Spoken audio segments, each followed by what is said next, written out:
भाई good morning everyone. बड़े भाई फिर हम तो बात कर लेते हैं आज की क्लास की। हम बात करें, देखो अभी तक हम मोटा मोटी जाने तो हमने क्या क्या जान लिया भाई। कैंसर होता क्या है ना। कैंसर क्यों होता है ये जाना हम लोगों ने, क्यों होता है कैंसर। वो तो प्रॉपर्टी है ना, से ग्रोथ कर रही है, अनकंट्रोल्ड सेल डिवीजन हो रहा है। तो हो क्यों रहा था वो, जेनेटिक में कुछ डिफेक्ट्स आए हैं, जेनेटिक डिफेक्ट्स की वजह से है ना, म्यूटेशन आ गया है। और इस म्यूटेशन आने की वजह से कैसे, क्या चांस, क्या रीजन थे म्यूटेशन आने के।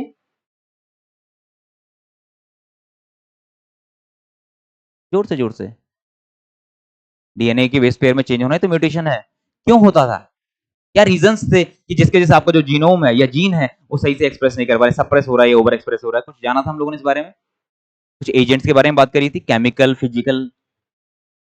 होमो क्या ये, हाँ केमिकल एजेंट हो गए आपके, फिजिकल एजेंट हो गए आपका, बायोलॉजिकल, और एक और था स्पॉन्टेनियस। ऐसा भी नहीं है कि भाई मैंने जंक फूड खा ही नहीं रहा हूँ, प्रिजर्वेटिव वाला फूड खा ही नहीं रहा हूँ, फिर भी चांसेस हैं, मतलब स्पॉन्टेनियस हो सकता है कैंसर, है ना। और कैंसर, चलिए अब आगे बात करते हैं उस बारे में। तो हम बात करने वाले हैं आप तो कैंसर की स्टेजेस की। हम बात करते हैं ना कि फर्स्ट स्टेज है, सेकंड स्टेज है, थर्ड स्टेज है, फाइनल स्टेज है। दूसरा हम बात करेंगे भाई, एक तो हम बात करेंगे स्टेजेस की, और स्टेजेस हमको पता कैसे चली, उसके लिए क्या करने वाले हम, डायग्नोसिस, है ना। तीसरा, जब डायग्नोसिस कर लिया कि पहचान लिया कि भाई ये वाला कैंसर है, ये कोलोन कैंसर है, ये आपका पैंक्रियाटिक कैंसर है, जो भी किसी भी तरीके का कैंसर है, तो उसका क्या होगा, फिर ट्रीटमेंट होगा। और जब हम ट्रीटमेंट की बात कर रहे होंगे उसमें हम बात करेंगे किसकी, आप रेडिएशन और कीमोथेरेपी की हम बात करने वाले, रेडिएशन थेरेपी या हम कीमोथेरेपी की बात करेंगे।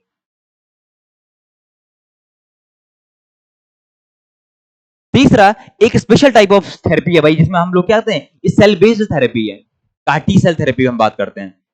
और चौथा कि एमडीआर, मल्टी ड्रग रेजिस्टेंट, भी कई बार देखा जाता है कि आपने कैंसर में क्या कर रहे हो, पता चल गया कि भाई इसको लिक्यूमिया ही है मान लो, या लिम्फोमा ही है, आपने उसको विनक्रिस्टिन, साइक्लोफॉस्फेमाइड, इस तरह की ड्रग दी और देख रहे हैं भाई कैंसर कुछ हद तक तो सप्रेस हो गया। पर जब वो सप्रेस होने के बाद क्या हो जाता है, बहुत ही एग्रेसिव हो जाता है। उसके मैं आपको रीजन बताऊंगा ऐसा होता क्यों है। तो अगर हम बात करें भाई कैंसर की, पहली बात, कैंसर से आप क्या समझे थे, व्हाट इज कैंसर, क्या होता है कैंसर।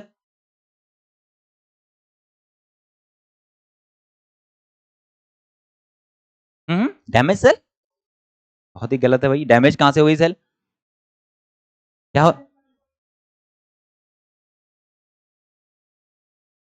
अनकंट्रोल्ड वे में सेल का डिवाइड होना, दैट इज कैंसर, है ना। अनकंट्रोल्ड, आपका सेल के पास कुछ अपने क्या आइडेंटिटी लूज कर ली है सेल ने मतलब क्या बोलते हैं हम, क्या बोल सकते हैं हम, अनकंट्रोल्ड वे में सेल डिवीजन होना, और दूसरा अनरेगुलेटेड वे में सेल डिवीजन होना, that is known as cancer. और मेन उसका ये भी है कि सेल अपनी प्रॉपर्टीज को लूज कर देता है। कौन सी प्रॉपर्टीज, कि उसकी फिजिकल प्रॉपर्टी क्या थी, उसकी मेटाबॉलिक प्रॉपर्टी क्या थी, वो सारा उसने क्या कर दिया, फंक्शनल रोल क्या था उसका, वो भी लूज कर लेता है वो। कि अगर हम बात कर रहे हैं माइलोमा की, अगर हम बात कर रहे हैं तो माइलोमा किससे होता था भाई, कौन सी वाइट, प्लाज्मा सेल से, है ना। प्लाज्मा सेल का काम क्या है, आपका एंटीबॉडीज प्रोडक्शन करना। वो एंटीबॉडीज प्रोड्यूस भी कर रहा है लेकिन वो फंक्शनल नहीं हो रही है। तो ऐसी कंडीशन, मतलब ये सोचो ना कि काम था उसका क्या, प्लाज्मा सेल का काम है कि भाई एंटीबॉडीज बनाना, लेकिन फिर भी क्या हो रही है, एंटीबॉडीज काम की नहीं हो रही है, तो उसने फंक्शनल रोल भी अपना लूज कर लिया है। दूसरा, अगर हम एक इंपॉर्टेंट बात करें, cancer does not happen from a single mutation. ऐसा नहीं है कि आपका P53 जीन म्यूटेटेड हो जाए और कैंसर हो जाए। अगर P53 जीन म्यूटेटेड हो गया तो कैंसर होगा या नहीं होगा। सपोज मान लो,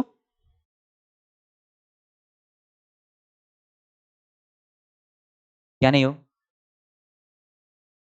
सेल अरेस्ट नहीं होगी, ठीक है, कैंसर होगा, आप ये कह रहे हो, बहुत गलत कह रहे हो आप इस बात को। क्योंकि गाड़ी में एक्सेलरेटर तो मान लीजिए है, आपकी गाड़ी एक्सेलरेट तो कर रही है, ब्रेक्स तो है ना, ट्यूमर सप्रेसर जीन उसको कहीं ना कहीं रोक देगा। मेरी बात को समझो, नहीं समझो। चेक पॉइंट फेलियर हो गया, मान लिया हमने बात को, चेक पॉइंट फेलियर है, लेकिन ट्यूमर सप्रेसर जीन जो है आपके वो तो काम कर रहे हैं ना, वो उसको पकड़ लेंगे कि भाई ये एबनॉर्मल ग्रोथ दिखा रहा है, उसको रोक देंगे कहीं ना कहीं आके। इस बात को समझो। तो कैंसर कभी भी होगा, ऐसा नहीं है कि भाई एक जीन का डिफेक्ट आ जाए तो कैंसर हो जाएगा। क्योंकि सेल के अंदर खुद भी क्या, ये जो हमारी ह्यूमन बॉडी है या कोई भी बॉडी है, हम अपनी बॉडी की, हम माइस की बात क्यों ना कर लें, कि कुछ भी अबनॉर्मल उसे दिखने लगा, वो कोशिश करेगा उसको रोकने का, इसीलिए तो चेक पॉइंट्स लगे हुए हैं। इसीलिए तो ट्यूमर सप्रेसर जीन है कि ओवर आपकी ग्रोथ हो रही है, एपोप्टोसिस करवा देगा।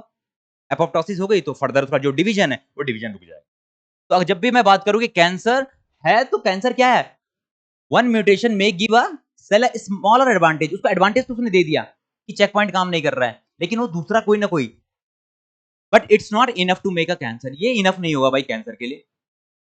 ये मान लिया हमने कोई ट्यूमर सप्रेसर जीन ही है, ये सपोज मान लीजिए आप कि कोई आपका डीएनए रिपेयर सिस्टम का कोई जीन है, दैट मींस वो केयर टेकर जीन है, वो आपका डिफेक्टिव हो जाए तो भी आपका कैंसर नहीं होगा। क्यों नहीं होगा? क्योंकि डीएनए आपका क्या डैमेज तो है, ये तो केयर टेकर है ना। क्या होगा भाई उस कंडीशन में डीएनए डैमेज होगा तो क्या होगा? रिपेयर का जीन खराब है, फिर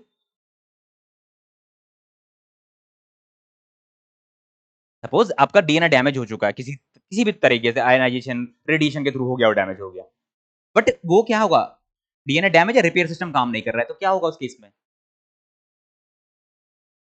आपका जब डीएनए डैमेज रहता है तो क्या होता है उसकी वजह से? एटीआर एटीएम ये एक्टिवेट हो जाते हैं, ये पकड़ लेंगे उस एरिया को और CH1 CHK1 CHK2 को एक्टिवेट कर देते थे। वो क्या कर देता था आपका P53 जीन को क्या कर देगा, एक्टिव कर देगा। P53 जीन एक्टिव हुआ तो वो क्या करवा रहा था, पहले होल्ड कर रहा था, फिर रिपेयर का टाइम दे रहा था, जब रिपेयर नहीं हो रहा था तो कहां भेज दे रहा था उसको, तो होगा कैंसर? नहीं होगा। तो ये आपको समझना है कि कैंसर ऐसा नहीं है कि भाई कुछ भी डिफेक्ट आ गया तो कैंसर, ऐसा होता तो क्या हो जाता भाई, हम यूवी में घूम रहे हैं, रेडिएशन हो ही रहा है, यूवी में मींस कोई भी तरीके का रेडिएशन, मैंने खा लिया कुछ ऐसा प्रोडक्ट जो कार्सिनोजेनिक है, उसकी वजह से हो सकता है डीएनए में डैमेज, लेकिन उसकी वजह से कैंसर नहीं हुआ है। जब आपके मल्टीपल चेक पॉइंट का फेलियर हो जाए, ये पूरा सिस्टम ही करप्ट है, तब जाके क्या है भाई, तब जाके कैंसर हो रहा है। दूसरी बात करें तो cancer is a multi step process है। मल्टी स्टेप मतलब कि भाई एक बार में एक डैमेज आएगा, फिर कुछ सालों के बाद दूसरा डैमेज आएगा, कुछ सालों के बाद तीसरा डैमेज आएगा, ऐसे ऐसे कर करके क्या होगा कि कभी एक एक जीन में डैमेज होगा, कभी दूसरे जीन में डैमेज होगा। समझ रहे हो बात को? ऐसा हो सकता है कि नेचर में हम लोग तो कुछ ना कुछ कार्सिन, देखो पहले के जमाने में आपने कैंसर के केसेस सुने ही नहीं थे, ऐसा होता था कि आप अपने दादा या परदादा से आप पूछोगे, परदादा तो खैर शायद किसी के होंगे, बहुत कम के होंगे, वो बताएंगे कि भाई हमने ये ऐसी बीमारी हमने पहले देखी नहीं थी, ऐसा होता था। और अब आप जाओगे तो भाई मतलब कहूँ तो बहुत ज्यादा केसेस हो चुके हैं, मतलब हम लोग डेली पेशेंट जो आ रहे थे 150 की हमारी डेली पेशेंट देख रहे थे एम्स में, लगभग लगभग आपके 150 से 200 पेशेंट पर डे आ रहे हैं, किसके? और मेरा केस तो हेमाटोलॉजिकल कैंसर थे भाई, सिर्फ पैसे वाले ल्यूकीमिया और लिम्फोमा के केसेस, तो सोचो ना कितना बढ़ रहा है वो। अब क्यों बढ़ रहा है कि सपोज मैं मान लो, मैं तो क्या ले रहा हूँ कार्सिनोजन, जैसे मैंने बताया आपको एग्जांपल दिया कि कोई मसाले में उन्होंने क्या मिला दिया, कार्सिनोजन मिला दिया, उनका क्या जा रहा है। अब ये सोचो ना कि उस कार्सिनोजन मिलाने से कभी कभी तो मुझे बहुत बड़ा स्कैम भी लगता है भाई ये चीज, कि कैंसर की जो ड्रग्स हैं बहुत महंगी है, ऐसा भी तो हो सकता है ये लोग ही इनको इन्फ्लुएंस कर रहे हो भाई, कर सकते हैं क्योंकि धंधा गंदा है।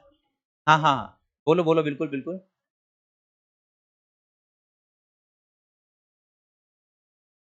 बच्चे मेरे को बिल्कुल ना ये आवाज आपकी वैसे आ रही है, मतलब मेरे को क्वेश्चन समझ में नहीं आ रहा, क्या कह रहे हो आप?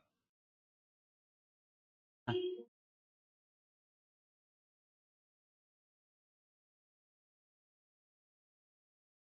बिल्कुल बिल्कुल चांसेस हैं भाई उनकी वजह से भी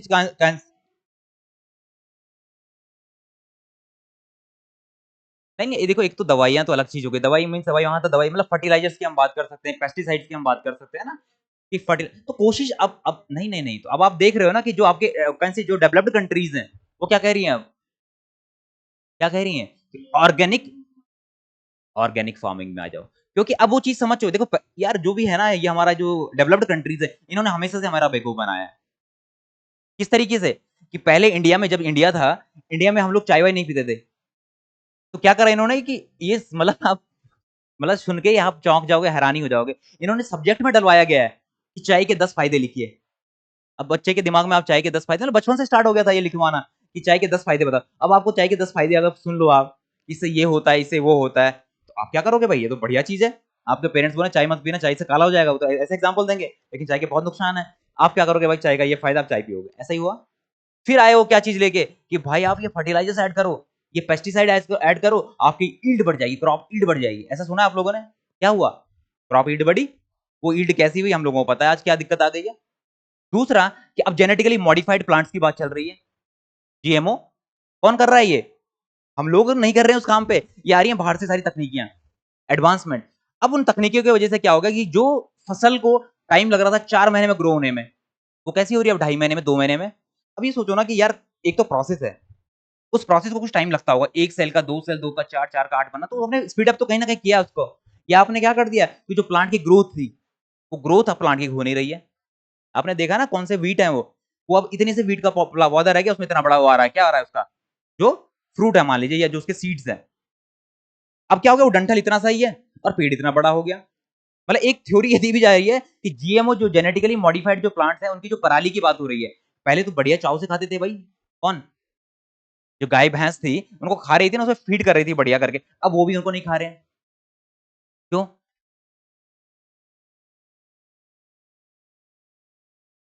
बिल्कुल, बिल्कुल, बिल्कुल, वही तो बातें आ रही है ना भाई, इसीलिए तो हम कह रहे हैं ऑर्गेनिक की तरफ आ रहे हैं हम लोग, कि आपने अब देख रहे हो इंजेक्शन लगा के शाम को क्या कद्दू के छोटे कद्दू पे आप इंजेक्शन लगा दो, सुबह देख रहे हो जिब्रेलिन विब्रेलिन का हार्मोन ही तो दे रहे हैं वो लोग।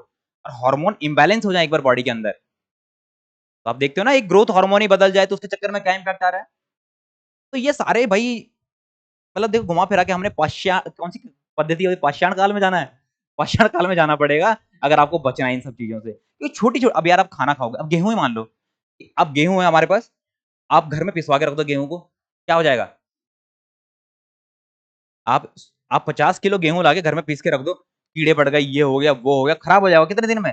1 हफ्ते, 1.5 हफ्ते में, 2 हफ्ते में अगर खुला रख दो, 15 दिन में आप खराब हो जाएगा। लेकिन आप जो बाहर से लेके आ रहे हो, है ना, जो पैक्ड आ रहे हैं, इनमें आपको चांसेस बहुत कम लग रहे हैं खराब होने। क्यों? कि कुछ तो ऐड कर रहे होंगे भाई वो क्या है आपका प्रिजर्वेटिव्स।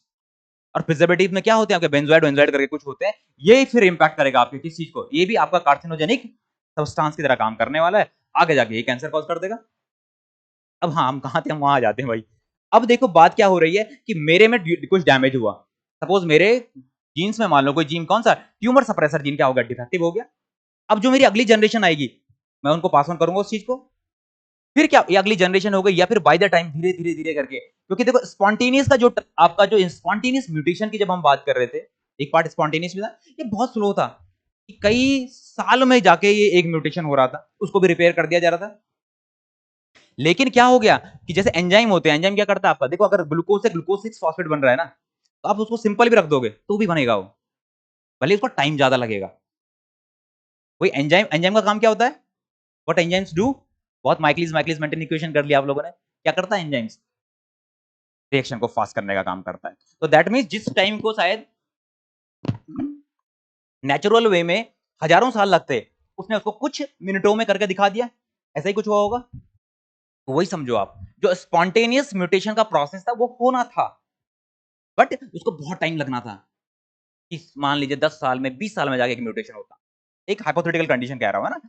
अब उस जब हम लोगों ने उसमें क्या करा, कार्सिनोजेंस ऐड कर लिए, आपने रेडिएशन ऐड कर ली कि भाई हम बाहर निकले हैं, मतलब यूवी रेडिएशन हो गई, कई सारे एक्सरे हो गई, गामा रेज हो गई, इनके हम एक्सपोजर में आ गए। इन्होंने क्या करा, इन्होंने एज ए एंजाइम का काम कर दिया। क्या काम किया एंजाइम का, इन्होंने उस रिएक्शन को स्पीड अप कर दिया, कि शायद आपकी बॉडी में अगर नेचुरल वे में 10 म्यूटेशन ही पॉसिबल थे पूरी लाइफ स्पैन में, इसने क्या कर दिया, उसी म्यूटेशन की स्पीड को आपने क्या कर दिया, स्पीड अप कर दिया। अब 10 की जगह 100 हो गए।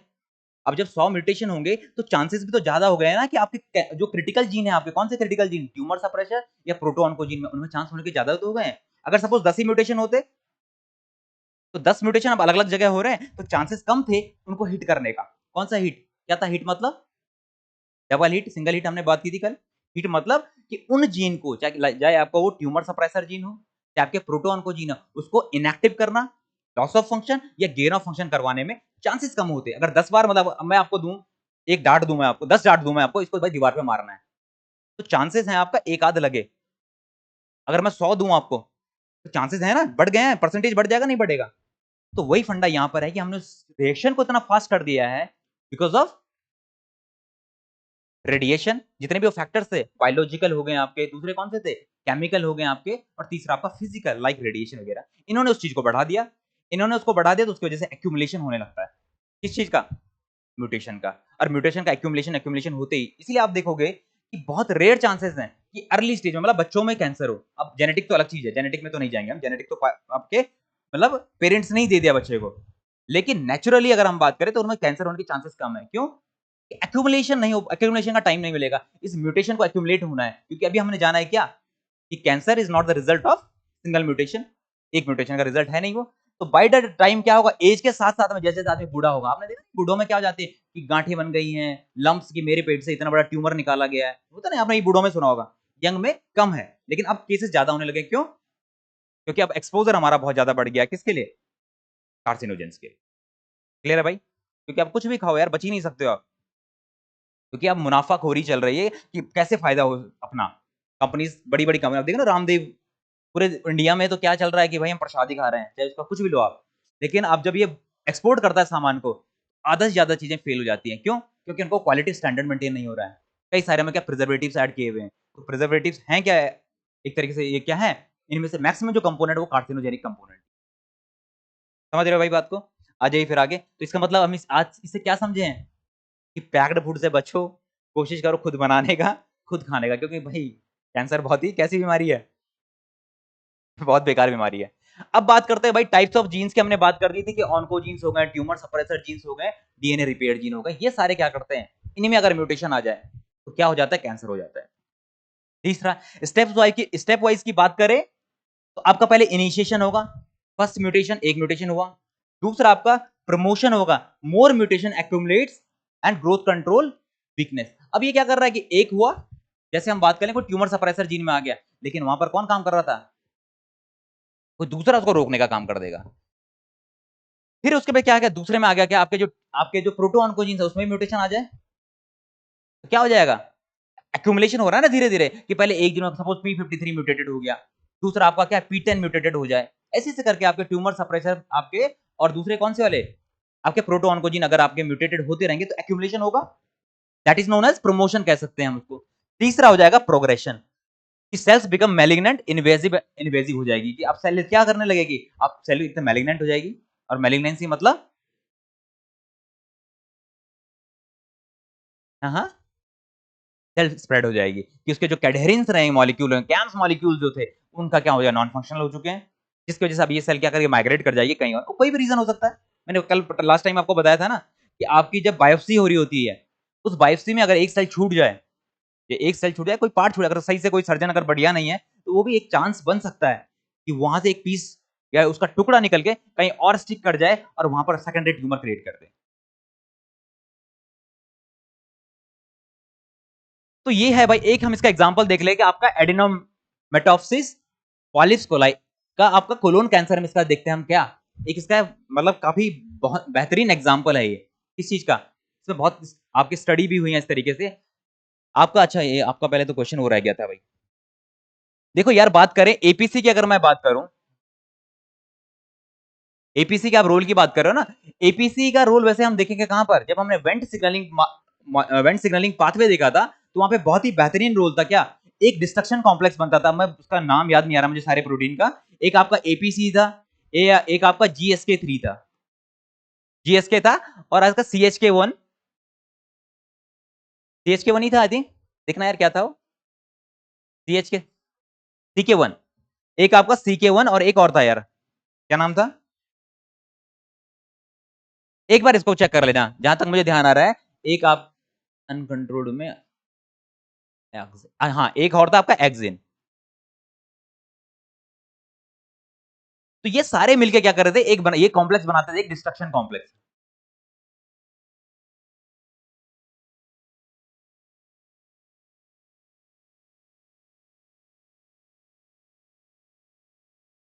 ये कब एक्टिवेट होता था भाई, जब वेंट मॉलिक्यूल का सिग्नल बाइंड करता था तभी इनएक्टिवेट होता था, है ना। अब देखो हुआ क्या है, इन्होंने मिलके बनाया एक कॉम्प्लेक्स जिसको हम बोल रहे हैं डिस्ट्रक्शन। डिस्ट्रक्शन मतलब विनाश करना है, तोड़ फोड़ करना है, ऐसे ही कुछ होता है। एक प्रोटीन होती है आपकी बीटा कैटेनिन,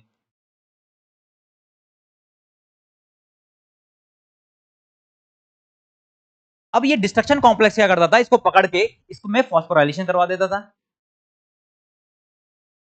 है ना। फॉस्फोराइलेशन होता था और इसका क्या हो जाएगा, यूबिक्यूटिनेशन,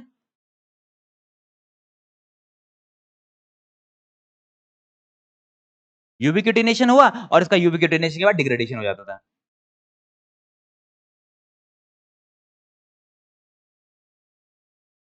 तो ऐसी कुछ कंडीशन बनती थी। कौन, किसका क्वेश्चन था भाई ये, मैं एक बार देख लूं, किसका था, एक बार बता दो किसका था ये क्वेश्चन।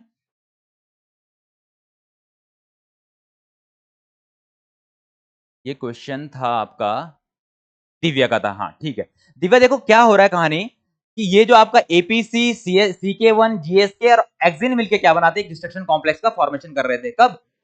जब आपका बाहर से सिग्नल मॉलिक्यूल प्रेजेंट नहीं था। कौन सा signal molecule? Went signal molecule present नहीं था। और वेंट सिग्नल मॉलिक्यूल क्या करवाता था? सेल को प्रोलिफरेशन के लिए सिग्नल दे रहा था, सेल के डिवीजन को प्रमोट कर रहा था, ये होता था। और तब जाके क्या होता था, जब ये सिग्नल मॉलिक्यूल ये जीएसके को इनहिबिट कर देता था। कौन? Went signal molecule. अब जीएसके का जब ये इनहिबिशन करता था तो उसके चक्कर में क्या हो रहा है, आपका डिस्ट्रक्शन कॉम्प्लेक्स नहीं बनता था।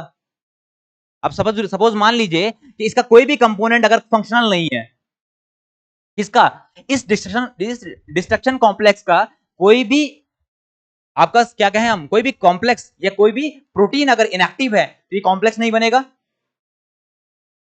समझ रहे हो बात को? चाहे मैं एपीसी को इनहिबिट कर दूं, चाहे जीएसके को इनहिबिट कर दूं, जीएसके तो आपका किसके थ्रू इनहिबिट हो रहा था? वेंट सिग्नलिंग मॉलिक्यूल के थ्रू इनहिबिट हो रहा था।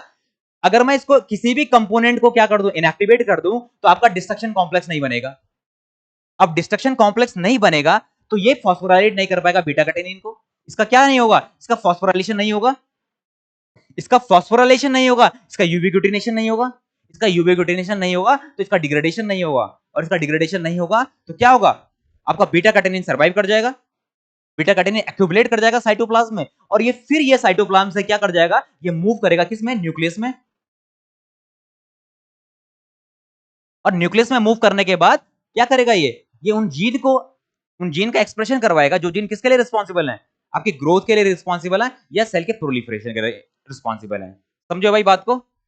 अब आपके केस में समझो एपीसी, एपीसी इनहिबिट हुआ। एपीसी मतलब आपका कैसा कैसा जीन था ये? एपीसी इज अ प्रोटॉन को जीन। कौन सा जीन होगा ये?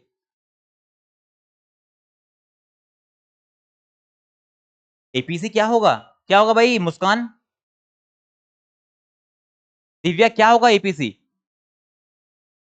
आपका क्या होगा? ये प्रोटॉन को जीन होगा, ट्यूमर सप्रेसर जीन होगा, क्योंकि ट्यूमर को रोक रहा है ये। समझ रहे हो बात को? तो ट्यूमर सप्रेसर जीन में अगर लॉस ऑफ फंक्शन हो जाए तो क्या होगा, उसकी क्या कंडीशन बनेगी? वो ग्रोथ को प्रमोट करेगा ना।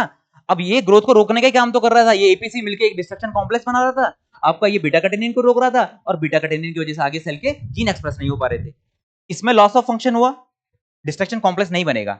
डिस्ट्रक्शन कॉम्प्लेक्स नहीं बनेगा तो बीटा कैटेनिन का डिग्रेडेशन नहीं होगा, बीटा कैटेनिन का डिग्रेडेशन नहीं होगा तो ये न्यूक्लियस में जाके क्या करने वाला है, ये अपने जीन को एक्सप्रेस करने वाला है। तो दिव्या क्लियर है भाई आपका ये पॉइंट?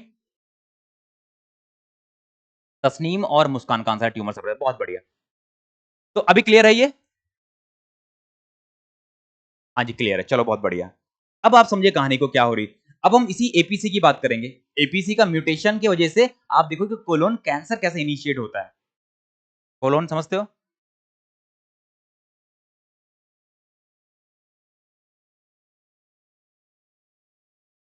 ये एलिमेंट्री कैनाल का एक पार्ट है मान लीजिए ना। अब देखो कोलोन्स की वजह से क्या हो रहा है आपका, कैसे कैंसर हो रहा है, अब ये समझो। मैंने एक चीज बताई आपको कि cancer is not the result of single mutation, एक का म्यूटेशन का रिजल्ट है नहीं है। अब देखो इसमें कहानी क्या बन रही है भाई, जब अर्ली इवेंट्स होते हैं शुरुआती दौर पे क्या होगा कि आपका एपीसी का हुआ म्यूटेशन आया, और कैसा म्यूटेशन आएगा, लॉस ऑफ फंक्शन। इसमें क्या होगा, आपका ट्यूमर सप्रेसर जीन है, लॉस ऑफ फंक्शन होता है तो अर्ली इवेंट्स स्टार्ट हो जाते हैं। Loss of APC leads to dysregulation of beta catenin, wnt signalling pathway, और uncontrolled cell proliferation, formation of adenomatosis polyps. इसी से इसका नाम भी दिया गया क्या, एपीसी। समझ रहे हो आप बात को? एपीसी नाम कहां से आया है?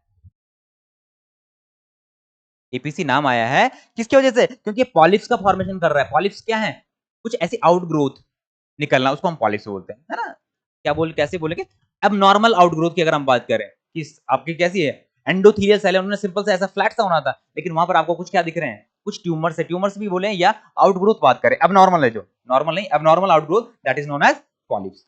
तो इसकी वजह से का नाम भी रख दिया एपीसी। अब कुछ टाइम के बाद क्या होंगे, इन्हीं सेल में क्या म्यूटेशन आया, केरास में म्यूटेशन आ गया। और केरास क्या है आपका, रास इज अ प्रोटॉन को जीन, ये तो लिखा हुआ होगा यार यहाँ पे, वो प्रोटॉन को जीन है। तो पहली बारी में ब्रेक फेल हो गए, ट्यूमर सप्रेसर जीन। दूसरी बारी में क्या होगा, एक्सेलेरेटर भी ज्यादा हो गया है, मींस गेन ऑफ फंक्शन आ गया है। तो क्या हुआ, गेन ऑफ फंक्शन हुआ, तो एक इंटरमीडिएट इवेंट की हम बात करने वाले हैं। मतलब क्या होने वाला है वहां पे, constitutive activation of RAS promotes the growth and survival signal leading to क्या, एडिनोमा एनलार्जमेंट, कि जो पॉलिप बनना लगा था, जो वो ट्यूमर, ट्यूमर नहीं बोलेंगे उसको अभी, तो हम केवल एबनॉर्मल जो ग्रोथ थी, वो ग्रोथ अब थोड़ा रैपिड हो गई है। अब कैसे रैपिड हुई है? देखो पहले स्टेज में क्या हुआ, ट्यूमर सप्रेसर जीन, जिसको मतलब अब क्या होना था, एपोप्टोसिस में जाना था, उसकी एपोप्टोसिस नहीं हो रही थी, तो कुछ आउटग्रोथ बढ़ी, उसको हटना था, वो हटी नहीं। मेरी बात को समझना आप। दूसरे स्टेज में क्या हो गया, ये किसका, ये जो हम बात कर रहे हैं रास प्रोटीन, कौन से वाले पाथवे का प्रोटीन है ये?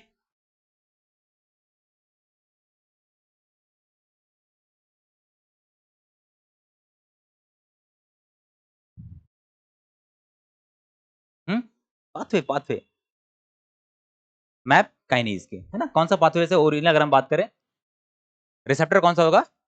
RTK receptor, receptor tyrosine kinase की बात हो रही है, और यहां पर क्या ग्रोथ फैक्टर्स काम करेंगे। अब देखिए इसने जैसे रास में म्यूटेशन हुआ, that means gain of function. Gain of function मतलब कि जी आपका ग्रोथ फैक्टर है ही नहीं, आपका रास एक्टिवेट है, ये कहानी बनी ना। अब रास एक्टिवेट होगा तो क्या करेगा, रास क्या करेगा आपको, राफ मैप उसमें नहीं जाते हम लोग, तो हम कई बार रिपीट कर लिया तो आपको याद भी हो गया। तो अब ये कोशिश करेगा कि अब ये ग्रोथ करेंगे, कैसी ग्रोथ, अनकंट्रोल्ड वे में। मेरी बात को समझ रहे हो? पहले में कि जिस सेल को मरना था वो मर नहीं रही, दूसरे में जिस सेल को ग्रो भी नहीं करना था वो भी ग्रोथ करने लगी। तो क्या हुआ है कि आपके दो म्यूटेशन आए तो कंडीशन कैसी बनी, इंटरमीडिएट इवेंट वाली। थर्ड में क्या होगा, टीजीएफ बीटा के पाथवे के जो प्रोटीन है, टीजीएफ बीटा पाथवे कौन सा था, ग्रोथ फैक्टर वाला नहीं था भाई, ये साइटोकाइंस वाला था, आई थिंक साइटोकाइंस वाला था ना, जिसमें आपका स्मैड बन रहे थे, आया ध्यान में? तो इसका काम क्या था, अब साइटोकाइंस आ रहे हैं तो क्या सिग्नल दे रहे हैं ये,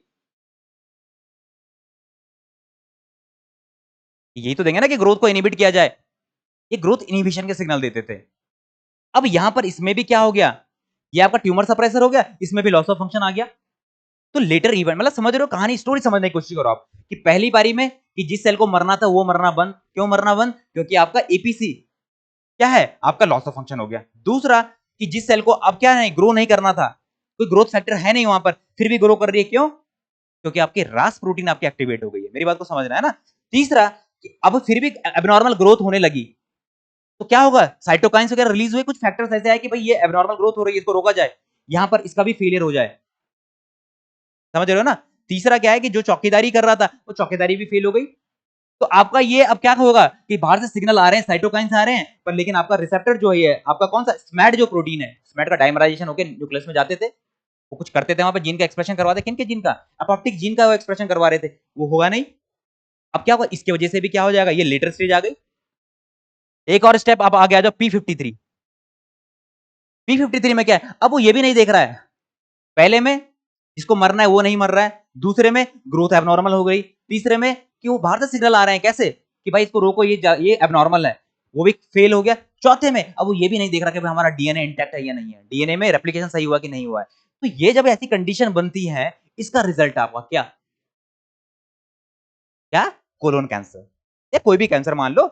अब समझ गए हो ना बात को, कि अगर यहीं पर अगर सिर्फ एक म्यूटेशन हो रहा था तो कोई ना कोई रोकने की कोशिश कर देगा, कि साइटोकाइंस रिलीज हो गए कि भाई ये एबनॉर्मल ग्रोथ, इसको डेथ कर दो, एपोप्टोटिक पाथवे के एक्टिवेट हो जाएंगे, वो उनको डेथ करवा देंगे। लेकिन जब ये तीनों चारों सेगमेंट आपके फेल हो जाए, उसकी वजह से क्या होगा, अब कोई रेगुलेशन, अभी तो अनकंट्रोल्ड वे में, अनरेगुलेटेड वे में क्या होगा, आपका सेल का डिविजन होगा। मेरी बात को समझे, अभी तक सेल की कुछ आइडेंटिटी भी रही होगी, पर इन फ्यूचर क्या होने वाला है कि उसमें डीएनए, डैमेज डीएनए भी आपका क्या कर रहा है, रेप्लिकेट करता जा रहा है, अगली सेल में जा रहा है।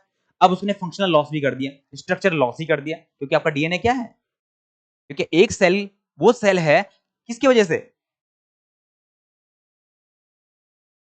स्किन सेल है, क्यों, क्योंकि एक सर्टेन जीन का एक्सप्रेशन कर रहा है।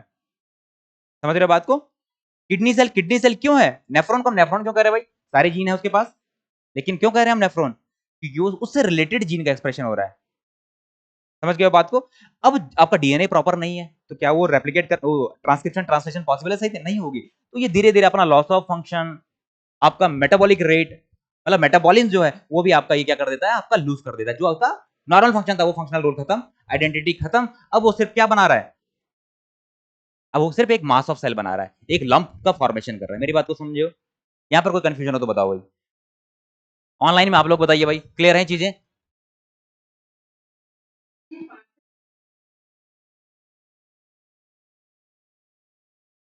हाँ हाँ बिल्कुल बिल्कुल बिल्कुल, मतलब इस तरीके से, मतलब ये तो एक एग्जाम्पल है भाई, ये एक एग्जाम्पल है, पर इस तरीके से बताया जा रहा है कि हो सकता है कि पहले आपके ट्यूमर सप्रेसर जीन का लॉस ऑफ फंक्शन हो जाए, बाद में आपका किस में आ जाए, ये आपका केरास वाली बात कर लें, इनमें एक्टिवेशन आ जाए। बट ये क्या है कि ये एक्यूमुलेशन है किसका, इन सब जीन के फॉल्टी होने का। फॉल्टी मींस या लॉस ऑफ फंक्शन या गेन ऑफ फंक्शन। जो नॉर्मल फंक्शनिंग है वो आपकी डिस्टर्ब हो चुकी है, इसकी वजह से क्या आया है, रिजल्ट हुआ है कि आपका ये एज अ कैंसर क्रिएट कर रहा है। मेरी बात को समझ रहे हैं आप? क्लियर है भाई चीजें? अब यही चीज इसमें दिखाई गई, ये आपको थोड़ा किसमें दिखा देगा डायग्रामेटिक वे में, कि नॉर्मल आपका म्यूकोसा था, आपका क्या एपीसी में क्या हुआ, इनएक्टिवेशन हुआ, तो अर्ली एडेनोमा का फॉर्मेशन हो गया। फिर इसमें क्या होगा, आपका केरास में म्यूटेशन आया, ये इंटरमीडिएट एडिनोमा हो गया। तीसरा इसमें स्मेड में आपका लॉस ऑफ फंक्शन हुआ, तो लेट एडिनोमा। और चौथा क्या है कि टीपी53 में भी म्यूटेशन आया, उसकी वजह से क्या हो गया, ये कार्सिनोमा में कन्वर्ट हो गया। ये इसके क्या है, अलग अलग स्टेजेस हैं, कि मतलब आपका पॉलिप स्टेज की बात करूं तो आपका एबनॉर्मल टिश्यू ग्रोथ है ना, लाइनिंग कि आपका जो इंटेस्टाइन्स वगैरह हैं उसमें क्या हो जाए, एबनॉर्मल सी ग्रोथ होने लगे। एबनॉर्मल ग्रोथ होगी तो क्या होगा, उसको हम पॉली बोल रहे हैं। And can progress to adenomas, मतलब ये आपका प्रोग्रेस कर सकता है किस चीज में, कि एक लंप का फॉर्मेशन करने में, आगे जाके क्या करें, मल्टीप्लिकेशन। क्यों, क्योंकि इसमें कोई दूसरा म्यूटेशन अगर आ गया तो चांसेस बहुत हाई हैं। तो क्या करना चाहिए यहां पर, तो रिमूव कर देना चाहिए सर्जरी के थ्रू, है ना। तीसरा कि अर्ली बेनाइन तो है ये, but with mutation risk of cancer is not, risk of cancer if not remove. कि अब क्या हो गया कि दूसरा क्या गया इसमें, अभी तक तो क्या था कि सेल को मरना था, ये मर नहीं रही थी, तो उसकी वजह से एक लंप का फॉर्मेशन हुआ। दूसरा, जब ये आपका अर्ली एडिनोमा स्टेज आ रही है तो ये ग्रोथ करना भी स्टार्ट कर दे रहा है, एबनॉर्मल ग्रोथ। तीसरा, लेट एडिनोमा की बात करें तो ये लार्ज हो चुका है and still localize and potential to become a malignant, और उसके पास पोटेंशियल भी कौन सा वाला है, ये मैलिग्नेंट भी कर सकता है, मतलब ये फैल सकता है कहीं पे। इसके बाद हम बोलते हैं, इसी को हम बोलते हैं स्टेज 0, किसमें, जब आपका लंप का फॉर्मेशन हो चुका है, एक जगह में एक क्या हो चुका है, आपका ट्यूमर जैसा फॉर्मेशन होगा, उसको हम क्या बोल रहे हैं, स्टेज 0। अब देखो आपका और कहानी क्या हो रही है, स्टेज 0 ये है आपकी कौन सी, abnormal cell present not spread, कि आपका एबनॉर्मल सेल बन तो गई है बट ये स्प्रेड नहीं हो रहा है, ये 0 है। दूसरा, पर इसके अंदर पोटेंशियल हो सकता है कि फैले इन फ्यूचर, इसको यहाँ पर क्या सर्जिकली रिमूव कर दिया जाता है। स्टेज 1 की मैं बात करूं तो स्मॉल ट्यूमर है, localize to one area. Stage 1 में क्या होगा, एक एरिया में ही ये क्या होने वाला है, जैसे आप दिखा रखा ना यहाँ पे, आपका 1 में क्या है, एक लोकलाइज एरिया में ये प्रेजेंट है। स्टेज 2 की बात करें तो ये ट्यूमर अब बढ़ चुका है, इसका साइज बढ़ चुका है, लार्ज ट्यूमर हो चुका है, और may spread to nearby lymph nodes, की नजदीकी के जो लिम्फ नोड्स हैं, क्योंकि लिम्फ नोड में क्यों फैलेगा ये, क्योंकि लिम्फ नोड आपकी कनेक्टेड होती है, आपने देखा है ना। चलो जब हम एनिमल फिजियोलॉजी पढ़ रहे हैं तब हम बेटर वे में इसको डिस्कस करते हैं। तीसरी स्टेज की बात करूं तो tumour invades deeper tissues and near by lymph node. अब ये थर्ड स्टेज में क्या हो रहा है, आप समझ रहे हो, सेकंड में क्या करते हैं, में फैल सकता है। थर्ड में क्या है कि अब ये जो ट्यूमर था ये इन्वेड कर रहा है, मतलब एक जगह, मतलब सपोज मान लीजिए आप, आपके नहीं किसी के क्या है, एक आप कोई भी एग्जांपल ले लो, लीवर में उसका क्या है, ट्यूमर है ना। अब वो लीवर से क्या करने लगा, इन्वेड करने लगा किसी दूसरे पार्ट में, जो उसके नियर बाई पार्ट होगा, मतलब किडनी में चला गया, स्टोमक में चला जाए, स्टोमक में बोले या हम बोले इंटेस्टाइन में चला जाए, तो ये इन्वेड करने लगता है।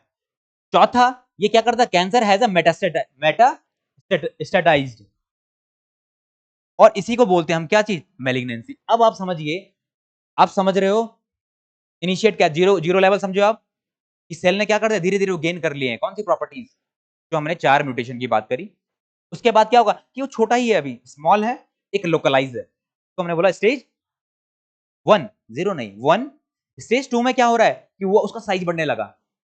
स्टेज 3 में क्या होने लगा कि ट्यूमर अब इन्वेड करने लगा, मतलब अपने जिस एरिया में था वो उससे बाहर जाने लगा, लेकिन सेल आपस में क्या है, कनेक्टेड, किससे कनेक्टेड होंगी, एडेरिन से, या हम बोलते कैम्स बोल दो बड़े उसमें बोलो, तो कैम्स से वो कनेक्टेड है। लेकिन स्टेज 4 में क्या होगा, मेटास्टैटिस, मेटास्टैसिस, कि अब वो जहां पर प्रेजेंट था वहां से छोड़ के दूर दूर हिस्सों में घूमने लगा है, आजाद हो गया, आजाद पंछी बन चुका है। समझो बात को। इसीलिए आपने देखा होगा कि स्टेज 1 2 3 में, पहले तो 3 भी ज्यादा हो गया क्योंकि अपने दूसरे ऑर्गन तक वो पहुंचने लगा है। स्टेज 1 और 2 का जो भी पेशेंट होगा तो क्या कर दिया जाएगा, तो क्योर हो जाएगा। क्लियर है भाई चीजें। और 3 4 की जब बात आ जाती है तो बोलते हैं ना स्टेज 3, स्टेज 4 तो खत्म ही मामला समझो, कि बहुत दूर तो दूर तक क्या हो चुका है, फैल चुका है। कि मान लीजिए कहीं वो लंग्स में प्रेजेंट था, सॉरी वो कहीं ब्रेस्ट में प्रेजेंट था कोई लंप, वो ब्रेस्ट से पहले इन्वेड करेगा, अब कहाँ है वो, थोड़ा पहले इसका साइज बड़ा होगा, तो दैट मींस स्टेज 2। स्टेज 2 के बाद वो और साइज बड़ा बड़ा होते होते उसने रिब्स तक पहुंचना शुरू कर दिया। पीछे क्या है, रिब्स होंगी, रिब्स तक वो पहुंच जाए, देन इट इज स्टेज 3, है ना। और रिब्स के बाद क्या है कि अब उसके पास क्या आ गया, मेटास्टेसिस। अब वो देखो तो अब आपके लंग्स में भी मिल रहा है, वो आपके हार्ट में भी मिल रहा है, कहीं भी जा सकता है ना, वो कहीं भी मिल रहा है, दैट इज स्टेज 4। मेरी बात क्लियर है भाई आप लोगों को? स्टेजेस ऑफ कैंसर समझ में आया आप लोगों को? यही चीज इस फिगर में बताई हुई है, एक बार आप देखोगे तो आपको ये चीजें क्लियर हो जाएगी। क्लियर है भाई? सिमरन, तस्नीम, दिव्या, क्लियर है चीजें? क्या स्टेटस है इसका? तो ये कुछ कंडीशन है आपकी किसके लिए, कैंसर की स्टेजिंग, स्टेजिंग की जब हम बात करते हैं। अब मान लीजिए यार आप, अब हम लिम्फोमा की बात कर लें। लिम्फोमा में थोड़ा यहां चेंज हो जाता है मामला। लिम्फोमा की जब हम केस करते हैं, लिम्फोमा केसेस की जब हम बात करते हैं, तो वहां पर आपकी स्टेजिंग थोड़ा सा क्या करती है, वेरी करती है। यहां पर स्टेज 1 मतलब क्या होता है कि कहीं लोकलाइज जो आपके लिम्फ नोड्स हैं, उनमें एक नोड में ही, एक पर्टिकुलर नोड में ही क्या है, आपके आपकी ग्रोथ दिख रही है, नोड्स का फॉर्मेशन हो रहा है, ट्यूमर का फॉर्मेशन हो रहा है, दैट इज स्टेज 1। स्टेज 2 की अगर मैं बात करूं तो उसी एरिया में, पहले तो एक चीज समझिए, इसको बॉडी को दो पार्ट में डिवाइड कर दिया जाता है, किसके बेसिस पे, डायफ्राम के बेसिस पे, डायफ्राम से ऊपर और नीचे वाला एरिया। तो अब ल्यूकीमिया, लिम्फोमा की जब हम बात करते हैं तो वहां पे स्टेजिंग कैसी होगी कि अगर नोड्स उसके एक जगह प्रेजेंट है, चाहे वो यहां प्रेजेंट हो चाहे यहां प्रेजेंट हो, ग्राइन्स वगैरह में भी आपके लिम्फ नोड्स होती है, आपकी ग्राइन यहां पर हो गया, आपके यहां पर अगर नोड्स प्रेजेंट एक जगह, एक ही नोड है, तो that means it is a stage 1। अब क्या हो जाए कि एक साइड में ही अगर नोड्स दो अलग अलग जगह प्रेजेंट है, लाइक ग्राइन्स में प्रेजेंट है और नेक में प्रेजेंट है, तब ये स्टेज 2 है। स्टेज 3 की बात करूं तो ये डायफ्राम को क्रॉस कर चुकी है, देन इट इज स्टेज 3। और स्टेज 4 में क्या हो जाएगा, ये ऑर्गन्स को भी टारगेट कर लेता है, कि इसमें क्या देख रहे हो आप, इसके लीवर में भी ये क्या है, लीवर में भी पहुंचा हुआ है, और इसके बोन मैरो में भी ये प्रेजेंट है, ये रेड मतलब इस तरीके से दिखा है। तो इस केस में क्या हो गया, स्टेज 4 कैंसर हो गया है। समझ गए बात को भाई? तो ये सारी चीजें हैं जो स्टेजिंग कर रही हैं। अब देख लीजिए, अब स्टेजिंग हुई कैसे, कैसे पता चलेगा, इसके कुछ डायग्नोसिस, डायग्नोसिस के कुछ मेथड्स हैं, तो समझ रहे हो ना, स्टेजिंग कैसे पता चलेगी, उसको डायग्नोसिस के जो मेथड उनकी बात कर लेते हैं। तो cancer diagnosis and detection techniques की बात करें तो पहला क्या है कि मॉर्फोलॉजी देखकर, सेल की मॉर्फोलॉजी कैसी है उसके बेसिस पे जो पैथोलॉजिस्ट होते हैं उनको आइडिया होता है कि ये नॉर्मल सेल है, ये अबनॉर्मल सेल है। मेरी बात को समझ रहे हो? अब वो कैसे देखेगा भाई सेल को, पेशेंट को पकड़ के लाएगा और उसको माइक्रोस्कोप से, क्या कंडीशन होगी, कैसे करते हैं कि पहला केस है इसमें बायोप्सी, किसी को या कहा कि भाई मेरे पेट में मेरे को इंडाइजेशन का प्रॉब्लम है। हमने लास्ट टाइम बात भी करी ना, जो आपके इंटरनल बॉडी के जो क्या है कैंसर है, लाइक आपका इंटेस्टिनल, कोलोन, लंग कैंसर, अगर हार्ट में कुछ तरीके का कोई प्रॉब्लम आने लगा, तो हम क्या सोचते हैं यार मैं थकान हो रही है, अब कौन कर रहा है टेस्ट, बहुत एक्सपेंसिव है भाई। एक टेस्ट मतलब किसी हॉस्पिटल में आप चले जाओ, क्या सीन है, कम से कम 10,000। तो आदमी क्या करता है, बचता इससे बढ़िया तो मैं बाहर की शॉप से क्या ले आऊं, पेन किलर ले आता हूं, या एसिड हो रहा है तो पेंटैब, एंटासिड ले लेते हैं। तो बट इसी वजह से क्या हो रही है, इन केसेस में आपको डेथ बहुत दिख रही है, क्योंकि हमको जब पता चल रहा है, जब वो बिल्कुल कैसा हो चुका होता है, बहुत ही एक्सेसिव अमाउंट में ट्यूमर अपनी सेकंड, थर्ड, फोर्थ स्टेज में आ जाता है, तब जाके हमको पता चल रहा है, और थर्ड फोर्थ को क्योर करना क्या है, बहुत टफ है। इसी वजह से हमने क्या देखा था कि लंग कैंसर के केस में हमने क्या देखा, डेथ बहुत ज्यादा थी, जबकि हमने वहीं पर किस केस में, ब्रेस्ट कैंसर के केस में हमने देखा तो डेथ बहुत कम थी। क्यों? सिम्टम्स तो देखो कई सारे सिम्टम्स है, पहले तो नोड्स, वहां पर गांठें बनना शुरू हो जाती हैं। दूसरा कि वेट लॉस बहुत ज्यादा हो जाता है, क्योंकि कैंसर सेल क्या है। हाँ जी, हाँ जी।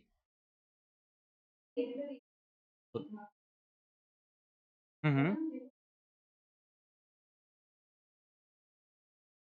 नहीं नहीं, देखो लंग को रिमूव करने का ऑप्शन तो, लंग का रिमूव करने का ऑप्शन नहीं है, बट हम उसको अर्ली स्टेज में अगर हम डिटेक्ट कर लें कि पॉलिप स्टेज में हमने पता चल गया कि लंग में क्या है, कैंसर है, तो क्या हो जाएगा, उसको रिमूव करा जा सकता है। क्यों नहीं करा जा सकता है भाई? बिल्कुल बिल्कुल, इनिशियल स्टेज में क्यों नहीं, इनिशियल स्टेज में तो क्योर भी हो जाता है भाई, हमको रिमूव करने की भी जरूरत नहीं है। कई में तो आपको रेडिएशन थेरेपी, कीमोथेरेपी, अभी मैं आपको आगे डिस्कस करूंगा, उनसे भी कई सारे केसेस में, जैसे हमारा लिम्फोमा के केस में हम बात करते थे, तो पर वही है कि बहुत चांसेस बहुत रेयर होते हैं यार, क्योंकि बहुत लेट स्टेज में पेशेंट आता है। अब मान लीजिए कोई वर्कर है, मतलब कोई दिहाड़ी मजदूरी वाला बंदा है, उसकी जब सांसें फूलने लगी कि भैया आप सांस लेने में दिक्कत हो गई है, ये नोड मतलब ऐसे ऐसे पेशेंट आते थे कि कम से कम 1-1 किलो की नोड्स, लिम्फ नोड का साइज क्या होता है, एक बीन शेप, एक बीन के बराबर होता है, उनकी कम से कम आधा किलो की नोड लेके आ रहे हैं वो लोग। सोचो ना कि वो क्या सोच रहे हैं, अरे नॉर्मली ये चल रहा है। और फिर हमारे इंडिया में क्या है भाई कि 40-50 जी लिए तो क्या हो गया, बहुत जी लिया भाई, इसने तो अपनी जिंदगी देख ली है, इसको जरूरत नहीं। देखिए फॉरेन में देखोगे आप, तो बट ये बहुत ही एक्सपेंसिव, मतलब ये सोचो, चलो आगे डिस्कस करते हैं, नहीं तो इसी में हम लोग अटक जाएंगे, आगे डिस्कस करते हुए चलते हैं। अब देखो पहला केस क्या है, बायोप्सी। पता लगा कि भाई यहाँ पर गांठ सी बन रही है, क्या होगा, एक छोटी सी, मतलब ये समझ लीजिए कि कोई आदमी है, अब यार आदमी बनाना तो मेरे लिए बहुत टफ हो जाएगा, चलो कोई ठीक है, हाँ वो फिर ऐसा हो जाएगा कि भाई आर्टिस्ट ही होना पड़ेगा, कि यहाँ पर इसको कोई लंप सा दिखा, कोई लंप मतलब आपके एबनॉर्मल ग्रोथ दिखी। इस एबनॉर्मल ग्रोथ को क्या करेंगे, एबनॉर्मल ग्रोथ बोले या ट्यूमर जैसा कुछ दिखा इनको, तो क्या होता है, जैसे अगर किसी के कोलोन में मान लीजिए, तो क्या होगा, एंडोस्कोपी, पैरास्कोप, मतलब इस तरह स्कोप होगा। स्कोप के तो दूरबीन के थ्रू क्या देखा जाएगा, जैसे लंग्स की हम बात करते हैं, चलो छोड़ो, लंग में क्या होगा, दूरबीन के थ्रू क्या देखा जाएगा कि भाई लंप्स है कि नहीं है।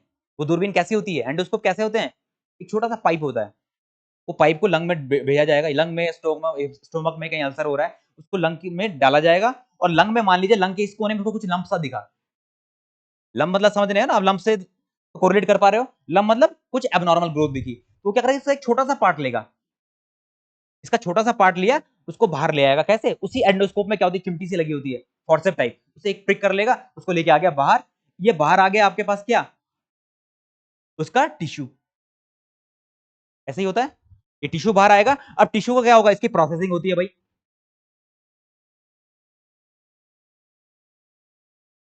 अब प्रोसेसिंग में क्या होगा कि टिश्यू को रखा जाएगा, प्रिजर्व किया जाएगा, इसको प्रिजर्वेशन नहीं करोगे तो सेल को, टुकड़े को बाहर रख दो, क्या हो जाता है, सड़ जाएगा, इसको प्रिजर्व कर दिया जाएगा, फॉर्मलिन में फिक्स कर दिया जाता है, फॉर्मलिन फिक्स आपने देखा होगा कि जो आपके 10th 12th में आपके पास क्या रखे रहते थे, मॉडल, उस मॉडल को फॉर्मलिन में क्या रखते थे वो लोग, बचा के रखते थे, तो फॉर्मलिन में इसको रखा जाएगा, और साथ साथ में क्या है, इसको वैक्स में डिप कर दिया जाता है, पहले तो उसको फॉर्मलिन फिक्स,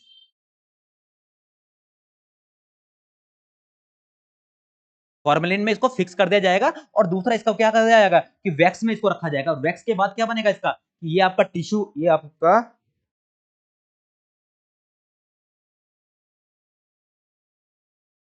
ये आपका क्या हो जाएगा, ये आपका वैक्स का वैक्स होगा, और वैक्स के अंदर क्या होगा आपका, ये टिश्यू को एम्बेड कर देंगे, इसको बोलते हैं हम लोग क्या, टिश्यू ब्लॉक,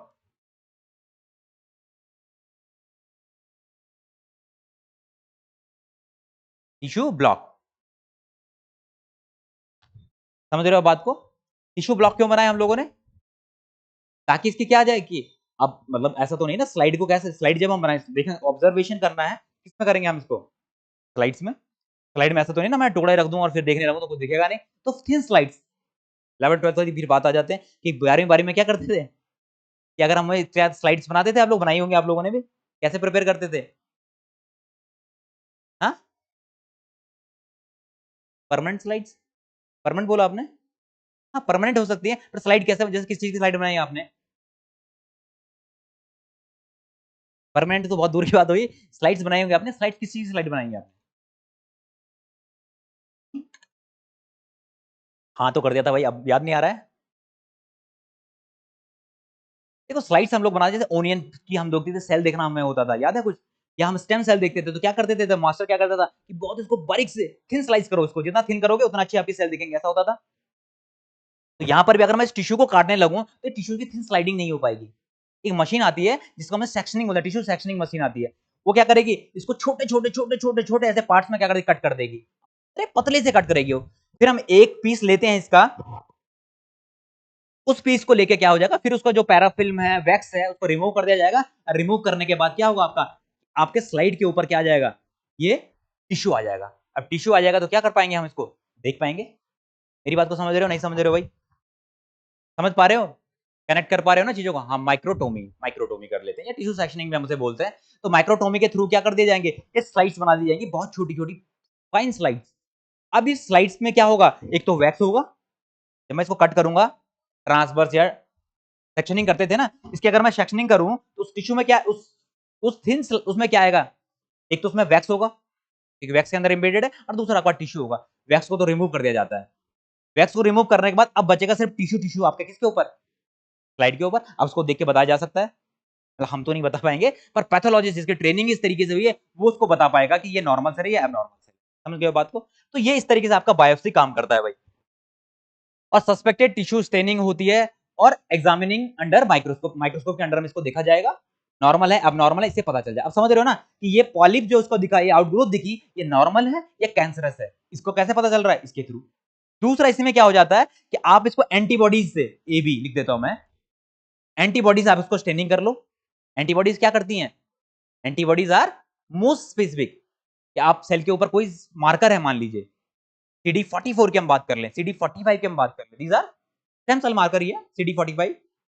अगर CD45 सेल पॉजिटिव आ रही है तो दैट मींस स्टेम सेल है ना। ऐसे इनके भी कई सारे मार्कर्स होते हैं, किसके? कि भाई ये कोलोन में अगर प्रेजेंट मिल रही है हमको सेल, अगर इसके ऊपर ये सर्टेन मार्कर दिख रहा है तो that means it is cancerous. तो एंटीबॉडीज ली जाएंगी, एंटीबॉडी से स्टेनिंग कर दी जाती है। एंटीबॉडी से स्टेनिंग करोगे तो एंटीबॉडी सिर्फ उस सेल को बाइंड करेगी, किस सेल को? जिसपे वो मार्कर प्रेजेंट है ना। और वो मार्कर प्रेजेंट है मींस, मार्कर हम क्यों बोल रहे हैं, मार्कर ना मतलब क्या, ये बताएगा। अगर वो मार्कर प्रेजेंट है तो मींस वो कंडीशंस बन रही है, वो कैंसर की कंडीशन बन रही है। मेरी बात को समझ रहे हो भाई? कोई कंफ्यूजन तो नहीं है ना इसमें? क्लियर है चीजें? चलिए फिर आगे बढ़ते हैं।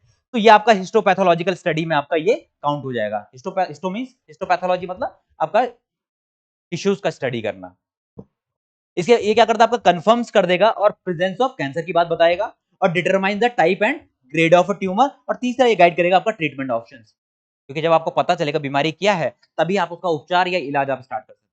तो आपको पता चला कि कोलोन कैंसर है, इसको हम ये ड्रग देंगे। अब कोलोन कैंसर में क्या हो जाता है, हमको आइडिया है कि भाई केरास म्यूटेटेड होगा, और क्या P53 म्यूटेटेड है, तो किस तरीके से हमने इसको टारगेट करना है, आपको बेसिक आइडिया मिल गया। अब आइडिया मिल गया तो आप उस पर काम कर सकते हो। एक तरीका तो ये है। दूसरे तरीके में आ जाइए आप। दूसरा आपका है कि बोन मैरो बायोप्सी की बात करेंगे। बोन मैरो बायोप्सी मतलब, बोन मैरो कहां होती है? बोन्स के अंदर। और मैरो मतलब हाँ, यहाँ पर हेमेटोपोएटिक स्टेम सेल प्रेजेंट होंगे। अब जब कोई भी हेमेटोपोएटिक आपका क्या होने वाला है, कैंसर है किसी को, तो वहां पर क्या कर दिया जाएगा कि बोन मैरो से ही डायरेक्टली मैरो निकाल दिया जाता है। बहुत पेनफुल होता है ये प्रोसेस, हमारे तो देखा ही हम लोग ना, सामने ही होते थे कि बोन में क्या होता है, आपकी जो ये क्या बोलते हैं इसको, स्पाइनल कॉर्ड है, इसको पंचर कर दिया जाता था। स्पाइनल कॉर्ड से फिर वो फ्लूइड लिया जाता था, और वहां के बाद क्या है, फिर ये चीजें आपकी ये इस तरीके से बायोप्सी होती थी। इसमें क्या होता था, डिटरमाइन आपके abnormal count, white blood cell, WBCs का काउंट वहां पर देखा जाता था कि कैसा है, कि WBCs नॉर्मल है, अबनॉर्मल तो नहीं है। ये क्या कहता है, identifies malignant transformation in a blood forming tissues. Blood forming tissues are, कहां ब्लड फॉर्म होता है? बोन मैरो में ना। तो बोन मैरो को एक तरीके का वो टिश्यू हो गया, जो वहां पर सेल्स बन रही हैं, वहां पर देखा जाएगा कि भाई सेल कोई एबनॉर्मल सेल तो नहीं है। फिर associated cancer like leukaemia, blood cancer shows increased count of malignant white blood cell. तो आपका ल्यूकीमिया के केस में क्या, ल्यूकीमिया में तो आप सीधे क्या है, ल्यूकीमिया की अगर हमें बात करनी हो तो कैसे पता चलेगा ल्यूकीमिया है कि नहीं है? कैसे पता चलेगा? क्या होता है ल्यूकीमिया, क्या होता है भाई? ब्लड कैंसर तो है। लिम्फोमा क्या है? Blood cancer. तो ल्यूकीमिया लिम्फोमा में कुछ डिफरेंस तो होगा ना? White blood cell. Myeloma plasma से। तो कैसे डिफरेंशिएट, कैसे कैसे पता चलेगा कि भाई, अब आदमी को देख के तो नहीं पता चला, लंप का तो पता चल रहा है कि यहाँ पर भाई गांठ बनी हुई है, इसको कुछ दिक्कत है। ब्लड में कैसे पता चलेगा? आप सीबीसी काउंट करवा दोगे, है ना। तो उसमें जो आपके ल्यूकोसाइट काउंट अगर बढ़ा हुआ आ रहा है, तो तब इस चीज के लिए जाया जाता है। किस चीज के लिए? कि कहीं कैंसरस प्रॉपर्टीज तो नहीं है। आपका WBC या ल्यूकोसाइट काउंट कब इंक्रीज हो सकता है? इन्फेक्शन के केस में भी। तो अब डिफरेंशिएट भी करना है भाई, इन्फेक्शन देखोगे तो इन्फेक्शन के लिए आपके इन्फेक्शन के मार्कर भी देखने पड़ेंगे आपको, कि इन्फेक्शन की वजह से तो नहीं है। पता चला उस बेचारे को इन्फेक्शन हो, आपने क्या कर दिया उसका कैंसर है जी, इसको क्या, इसका ट्रीटमेंट स्टार्ट कर दो। तो ये कुछ कंडीशंस हैं। और ऐसे ही आपका क्या, जब सर्वाइकल कैंसर की बात करें, वहां पर पैप टेस्ट करके कोई टेस्ट होता है, नाम याद रख लेना, हमें इतना, हमें एमबीबीएस तो कर नहीं रहे हैं। ये ध्यान रखना, पैप टेस्ट इसके लिए होता है, और इसका ये करता है, इसका पर्पस क्या है, डिटेक्ट अर्ली प्रेजेंस चेंजेस और cancer in the cervix. Cervix में अगर कुछ अर्ली चेंजेस आ रहे हैं कुछ, तो इसको क्या डिटेक्शन में हेल्प करने वाला है। और screening tool for women's health, women की हेल्थ के लिए ये क्या करेगा, आपका बताएगा। क्लियर है भाई ये चीजें? तो कंफ्यूजन तो नहीं है ना? अब आ जाओ, अब कैंसर डायग्नोसिस और डिटेक्शन की हम बात करें तो दूसरा आपका रेडियोलॉजी, कि भाई एक्सरे करवा लो, बोन में अगर कोई दिक्कत है तो एक्सरे हो जाएगा, एक्सरे से आपको बोन का स्ट्रक्चर, बोन का पता चल जाएगा। दूसरा आपका सीटी स्कैन, कि अगर कुछ आपके वैसे टिश्यूज हैं बोन, क्योंकि आपका जो ये हो रहा है, एक्सरे हो रहा है, ये सिर्फ बोन्स के बारे में बता पाएगा ना आपका, लेकिन कौन सा ये सिटी स्कैन जो है, ये आपका टिश्यूज के बारे में, टिश्यू में कोई दिक्कत तो नहीं है, लम्प्स तो नहीं बन रहे हैं आपका। और क्या होता है आपका, इसकी अगर मैं बात करूं तो use of x-ray to generate a 3D image. में 3D इमेज बनती है किसकी, स्ट्रक्चर आपके ऑर्गेनेल्स की, ऑर्गेनेल्स में पता चल जाएगा। आइडेंटिफाइज, इसमें कैंसर की लोकेशन पता चल जाएगी। आपने बोला कि भाई, आपने मीन्स किसी ने बोला, ये आपने वाली बहुत गलत बोला था ना, किसी ने बोला कि भाई मेरे को ये दिक्कत आ रही है, मेरे लंग्स में कुछ प्रॉब्लम आ रहा है, या तो पहले तो एक्सरे करके देखेगा, एक्सरे करके देखेगा तो फिर उसको कुछ एबनॉर्मल से दिखेगा, एक नॉर्मल और एबनॉर्मल में डिफरेंस पता होगा उसको। अब जब उसको एबनॉर्मल से दिखा तो वो बोल देगा उसको, भाई एक काम कर लो, या तो आप एंडोस्कोप करवा लो, पहले तो एंडोस्कोप भी छोड़ो, आप एक काम करो, या लीवर में मान लेते हैं, लीवर में हो गया तो उसको सीटी स्कैन के लिए बोल देगा, आप सीटी स्कैन करवा लो। सीटी स्कैन करवाने पे उसको पता चलने लगेगा कि हाँ भाई क्या एबनॉर्मल ग्रोथ है। अब जैसे ही पता चला एबनॉर्मल ग्रोथ है, देन नेक्स्ट स्टेप क्या होगा उसका, कि बायोप्सी करवा लो। बायोप्सी करवाने के बाद क्या होगा, फिर पता चलेगा कि भाई क्या कंडीशन है। ये स्टेप्स हैं कि पहला, कि कोई आ गया भाई मेरे लीवर में दिक्कत आ रही है, लीवर में स्वेलिंग है, ये ऐसी तो नहीं है, तो वो पहला क्या काम क्या है कि वो उसका सीटी स्कैन वगैरह करवा लेगा। सेकंड स्टेप क्या है कि लंप दिखा तो लंप का आपका बायोप्सी करवा लेगा। तीसरा स्टेप अभी मैं बताता हूँ आपको, तीसरे में नहीं चलते हैं। तो ये आपका दूसरा क्या है, आपका एमआरआई हो गया, सीटी स्कैन होगा, ये एक तरीके से क्या है आपके पार्ट, जिसकी वजह से आपको क्या पता चल रहा है कि एबनॉर्मल ग्रोथ कहां पर है। लोकलाइज आप लोकेशन आप बता सकते हो कि भाई यहां पर लोकेशन है। अब एक और एडवांस इसमें चीज क्या है, भाई ज्यादा फास्ट तो नहीं हो रहा ना, ये बेसिक से आप देखोगे, गो थ्रू करोगे तो आपको समझ में आएगा। अब दूसरा क्या है कि आपको पता चल गया भाई यहाँ पर इसके क्या है, कैंसर है, मान लो लीवर में कैंसर है, तब क्या एडवाइस करता हो, तब एडवाइस करता हो एक special technique that is PET scan. Pet CT scan आपने सुना होगा, पॉजिट्रॉन एमिशन टोमोग्राफी। ये मैंने सर एक दिन कुछ करवा भी रहता है आपको, तो डिस्कस हुआ था कुछ इस बारे में, है ना। ये क्या है आपका, पेट सीटी स्कैन के लिए बोलेगा। और एक कैंसर सेल की एक प्रॉपर्टी थी, कौन सी प्रॉपर्टी, हमने पढ़ा था ना, कैंसर की प्रॉपर्टीज पढ़ी है। हाँ जी,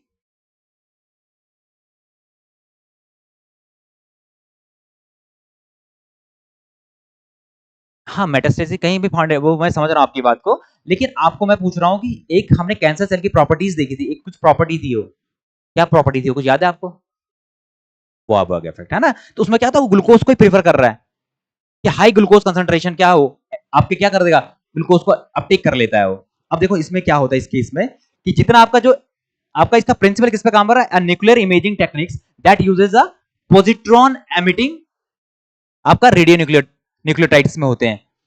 दूसरा इसमें क्या होता है, 18 फ्लोरो डिऑक्सी ग्लूकोज मॉलिक्यूल एफडीजी में दिया जाता है, जिसकी हाफ लाइफ की मैं बात करूं तो 110 मिनट की है। हाफ लाइफ क्या होती है,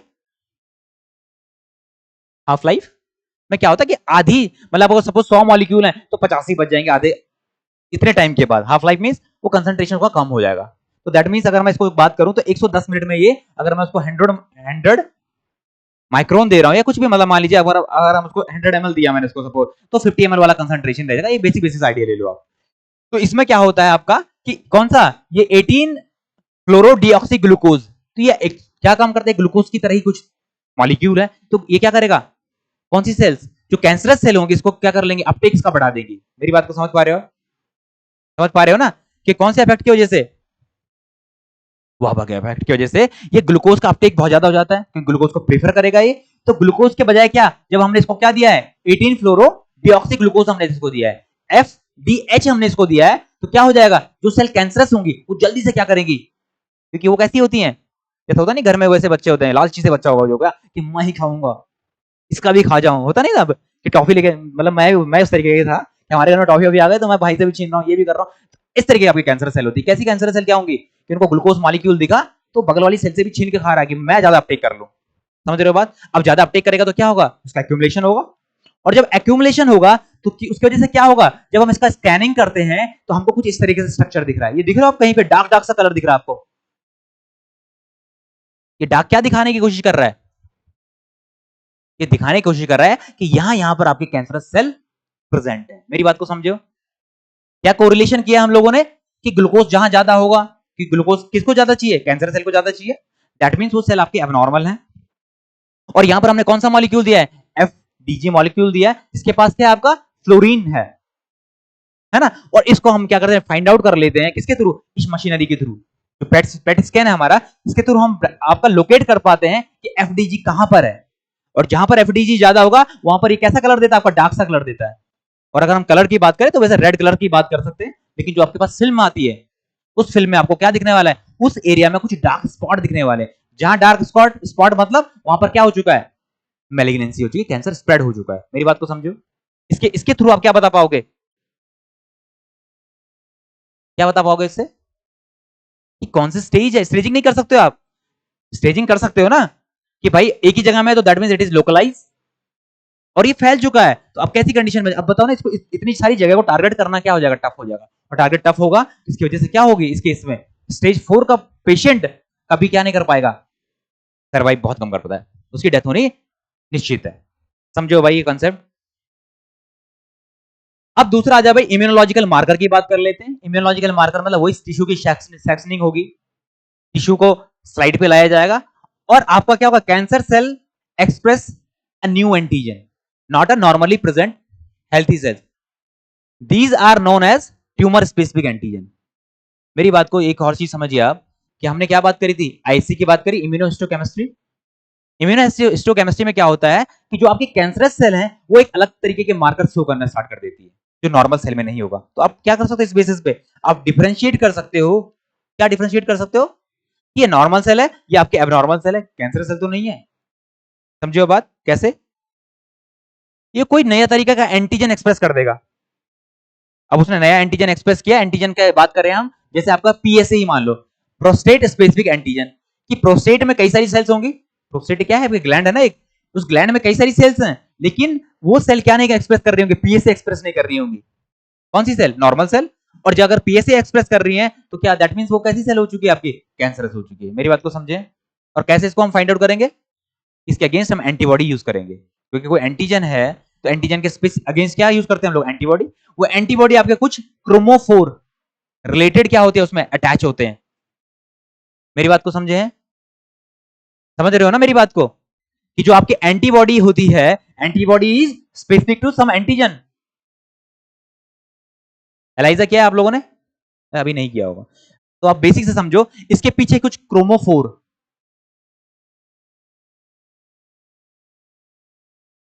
इसके पीछे क्या होगा कि क्रोमोफोर अटैच हो, क्रोमो मींस कलर, ये कलर प्रोड्यूस कर देगा, या कोई एंजाइम अटैच होगा, एंजाइम लिंक्ड भी हो सकता है, क्रोमोफोर भी हो सकता है। एंजाइम लिंक्ड अटैच होगा तो इसको जैसे आप डालोगे किस चीज में, स्लाइड के ऊपर, तो स्लाइड के ऊपर क्या कर जाएगा, अगर इसके अगेंस्ट एंटीजन होगा तो ये बाइंड कर जाएगा, और नहीं होगा तो नहीं बाइंड करेगा। फिर इसको आप वॉश कर लेते हैं। अभी आप टेक्निक्स में आओगे, जब आप एलाइजा वगैरह पढ़ोगे तो क्या होगा, आप एंटीजन को ड्रॉप कर दोगे किसके ऊपर, स्लाइड के ऊपर आप एंटीजन डाल दिया, स्लाइड के ऊपर एंटीजन डालोगे तो जहां इसका सॉरी एंटीजन नहीं, एंटीबॉडी डाल दोगे, अगर इसका एंटीजन प्रेजेंट है तो ये बाइंडिंग कर देगा, और बाइंडिंग कर देगा तो आप इसको जब वॉश करेंगे तो ये आपका जो बाइंड नहीं किया वो धुल जाता है। तो दैट मींस जहां जहां ये बाइंड किया है वहां पर क्या है, वो एंटीजन प्रेजेंट है। एंटीजन क्या है आपका, PSA, prostate specific antigen present है। अब समझो आप बात, ऑनलाइन आप समझो भाई इस बात को। ये वैसे सारा खेल आपका टेक्निक का है, बट इसको थोड़ा बहुत हम बेसिक आइडिया लेते हैं, वहां आप लोग शायद को करोगे एलाइजा वगैरह, तो वहां पर आप बहुत ही बेहतरीन तरीके से कर पाओगे। स्लाइड के ऊपर एंटीबॉडी डालोगे, एंटीबॉडी के साथ आपने लिंक कर रखा है क्या चीज, या तो उसके पीछे क्या आपका क्रोमोफोर अटैच होगा, या उसके पीछे कुछ एंटी, उसके पीछे कुछ एंजाइम अटैच होंगे, एंजाइम लिंक्ड में है ना। जैसे आप उसका सबस्ट्रेट डालोगे कलर चेंज हो जाएगा वहां पे, तो आपको आइडिया लग जाएगा कि भाई ये सेल कैसी है, आपकी नॉर्मल है या आपकी कैंसरस है। मेरी बात को समझ पा रहे हो। ऐसे ही कुछ इसके एग्जाम्पल है। दूसरा इसके बायोकेमिकल मार्कर की बात करते हैं भाई। बायोकेमिकल मार्कर में मतलब आप देखोगे कि मेटाबॉलिक प्रोग्रामिंग उसमें क्या होगी, हाई होती है। कैंसर में क्या होता है, आपका मेटाबॉलिक प्रोग्रामिंग बहुत ही हाई होगी, आपकी रैपिड ग्लाइकोलिसिस होगी, रैपिड ग्लाइकोलिसिस होगी, और वार्बर्ग इफेक्ट वो शो करता है। तीसरा, increased expression of enzyme such as pyruvate kinase M2, इसमें आपको पायरुवेट काइनेज आपको बढ़ा हुआ मिलेगा। दूसरा, LDH इसमें बढ़ा हुआ मिलेगा। इन केसेस में क्या होगा, आपका पायरुवेट काइनेज हो गया, आपका LDH लैक्टेट डिहाइड्रोजिनेज हो गया, ये बढ़ा हुआ मिलेगा। LDH एल्डिहाइड डिहाइड्रोजिनेज हो गया, ये सारे आपको क्या मिलने, एलिवेटेड मिलने वाले। और can be used to detect and monitor tumours progression. आप इसके बेसिस पे क्या कर पाओगे, आप डिटेक्ट कर सकते हो कि ट्यूमर किस तरीके से आपका प्रोग्रेस कर रहा है या नहीं कर रहा है। मतलब ये कई सारे मिलके क्या करते हैं, आपके डायग्नोसिस में हेल्प कर रहा है, आपका डायग्नोसिस में हेल्प करेगा। और जब डायग्नोसिस हो जाएगी तब क्या होगा, इसका ट्रीटमेंट स्टार्ट होगा। यहां तक किसी को डाउट हो तो भाई बताओ। दूसरा आपका फिश हो गया, आपका फिश क्या है, आपका फ्लोरोसेंट इन सिटू हाइब्रिडाइजेशन। फिश तो आपने पढ़ा है, तुमने पढ़ा होगा। फिश में क्या होता है, आपका कुछ डीएनए के ही सेगमेंट होते हैं। आपका कैसा होता है वो, आपका डीएनए होता है वो आपका कुछ फ्लोरोसेंट लेबल्ड होते हैं। फ्लोरोसेंट लेबल डीएनए होगा, मतलब आप सोचिए कि आपका क्या डीएनए का एक स्ट्रैंड है, इस स्टैंड में क्या होता है आपका कुछ फ्लोरोसेंट, एफ से कर दे रहा हूं मैं डायरेक्टली, है ना, एफ मींस फ्लोरोसेंट शो करेगा ये। अब ये क्या करेगा आपका, जैसे अब नॉर्मल डीएनए होगा, अब जैसे पेशेंट की सेल ली आपने, उसमें डीएनए आइसोलेट होगा, उस डीएनए आइसोलेटेड में अगर ये फ्रेगमेंट आपका प्रेजेंट है, ये वाला डीएनए आपका प्रेजेंट है, तो इसके साथ कॉम्प्लीमेंट्री डीएनए बना देगा, ये बाइंड कर जाएगा। समझिए बात। अब ये अगर बाइंड कर रहा है, सेम चीज है, वहां पर एंटीबॉडी बाइंड कर रही थी, जब डीएनए की हम बात करें, क्योंकि आपको क्या पता करना है, क्या पता करना है आपको कि कौन से जीन का ट्रांसलोकेशन तो नहीं हुआ। ट्रांसलोकेशन में हम लोग यूज कर लेते हैं फिश। दूसरा, आपका डीएनए डुप्लीकेशन तो नहीं हुआ है। अरे भाई यही तो थे ना रीजन, कैंसर के रीजन क्या थे, जीन का एम्प्लीफिकेशन तो नहीं हुआ है, ट्रांसलोकेशन तो नहीं हुआ। तो फिश से क्या करते हैं हम लोग, ट्रांसलोकेशन देख सकते हैं कि हम आधा स्ट्रैंड एक का ले लेंगे। कैसे समझाऊं मैं आपको, 11-14 ट्रांसलोकेशन है मान लो, ये 11 ये 14 है ना, ये 11th नंबर क्रोमोसोम है आपका, ये 14th नंबर क्रोमोसोम है। इसका टुकड़ा क्या इसमें गया हुआ है, ये हमें देखना है। ट्रांसलोकेशन में यही हुआ होगा ना, तो इसमें क्या कर देंगे हम, कुछ सेगमेंट इस जीनोम का, इसका जीनोम का ले लेंगे, उसको हमने मान लीजिए रेड से लेबल कर दिया, रेड से लेबल कर दिया। दूसरे में क्या है, इसका कुछ सेगमेंट का हम लेंगे, वो उसका क्या होगा, हम लोग ग्रीन से लेबल कर लें।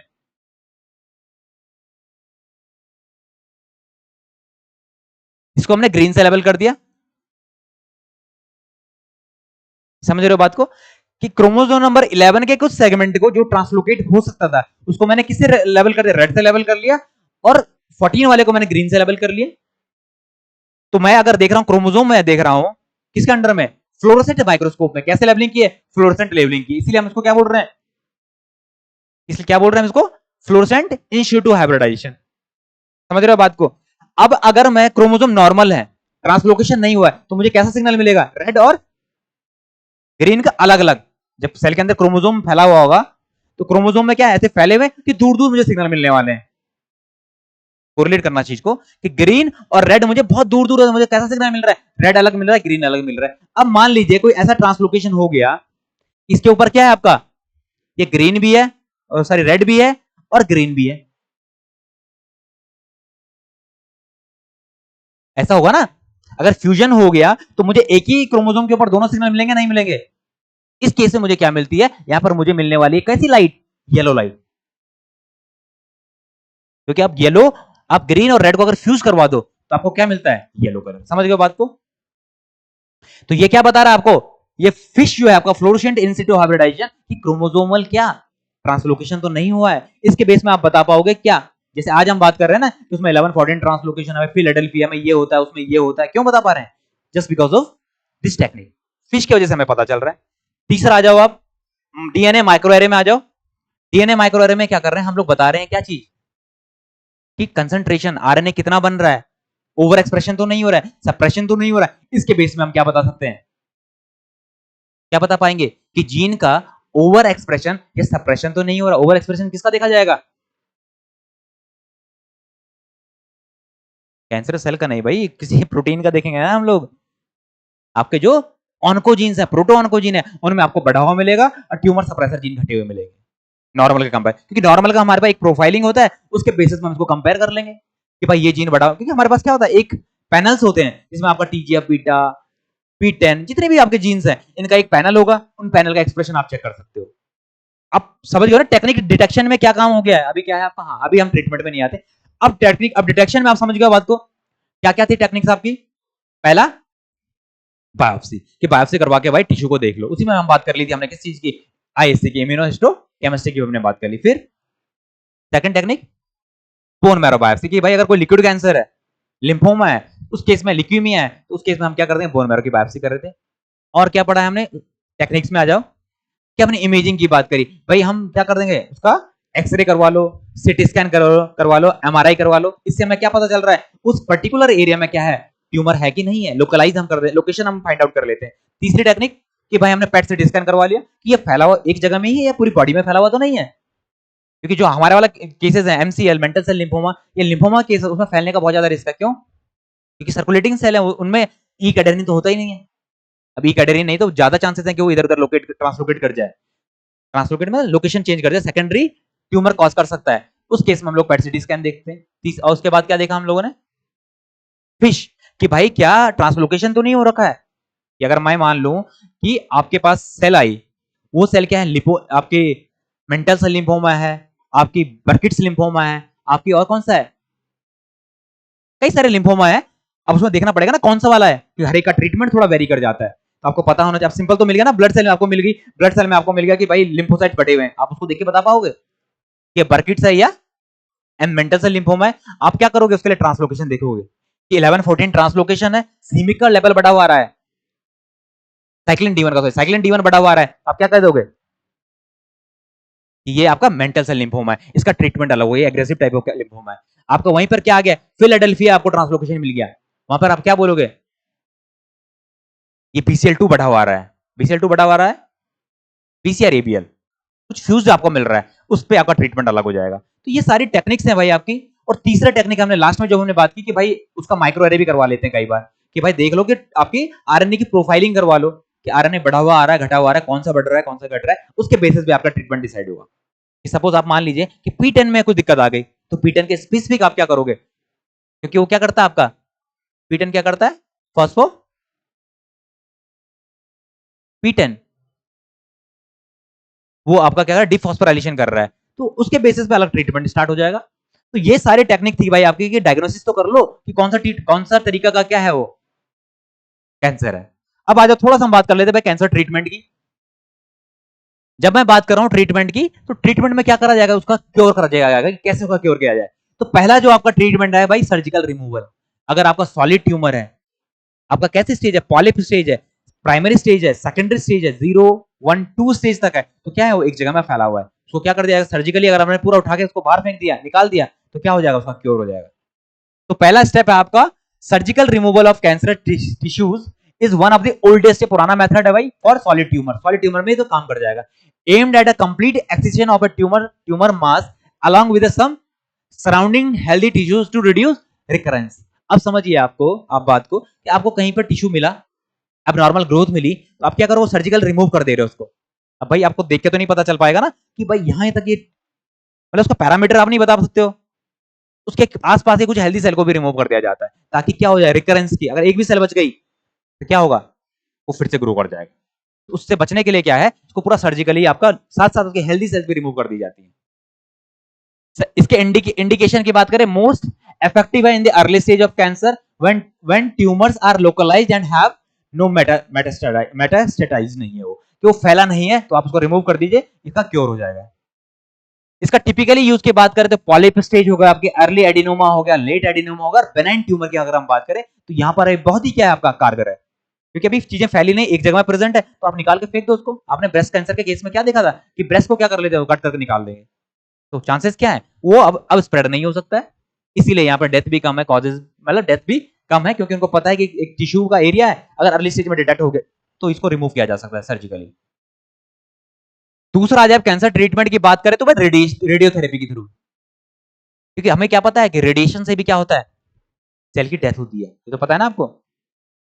कैसे पता है कि रेडिएशन क्या करवाता था, रेडिएशन कैंसर करवा देता था, म्यूटेशन करवा देता था।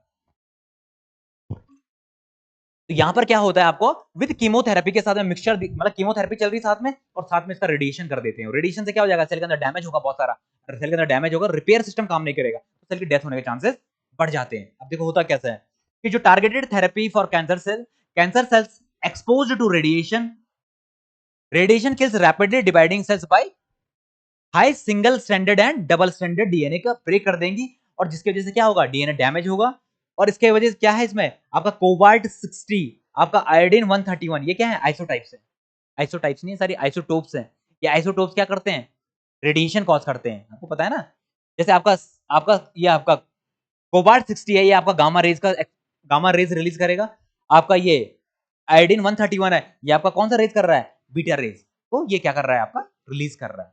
मेरी बात को समझ पा रहे हो, क्या होगा रेडिएशन में, रेडिएशन आप दोगे तो रेडिएशन के पास क्या होगा, इसके पास बहुत हाई एनर्जी होती है, हाई एनर्जी की वजह से क्या कर देगा, single strand DNA break, double strand DNA break को ये कर देगा। और सिंगल स्ट्रैंड और डबल स्ट्रैंड डीएनए ब्रेक हो जाएगा, तो उसकी वजह से क्या होने वाला है, सेल को क्या कर दिया जाएगा, एपोप्टोसिस में भेज दिया जाएगा नॉर्मली भी। बट यहां पर क्या कर दिया जाएगा कि आपके बाहर से कुछ कीमोथेरेपी भी साथ में चल रही है, जो इसको क्या नहीं होने देगी, रिपेयर नहीं होने देगी। इसकी वजह से क्या होगा, इसकी डेथ हो जाएगी।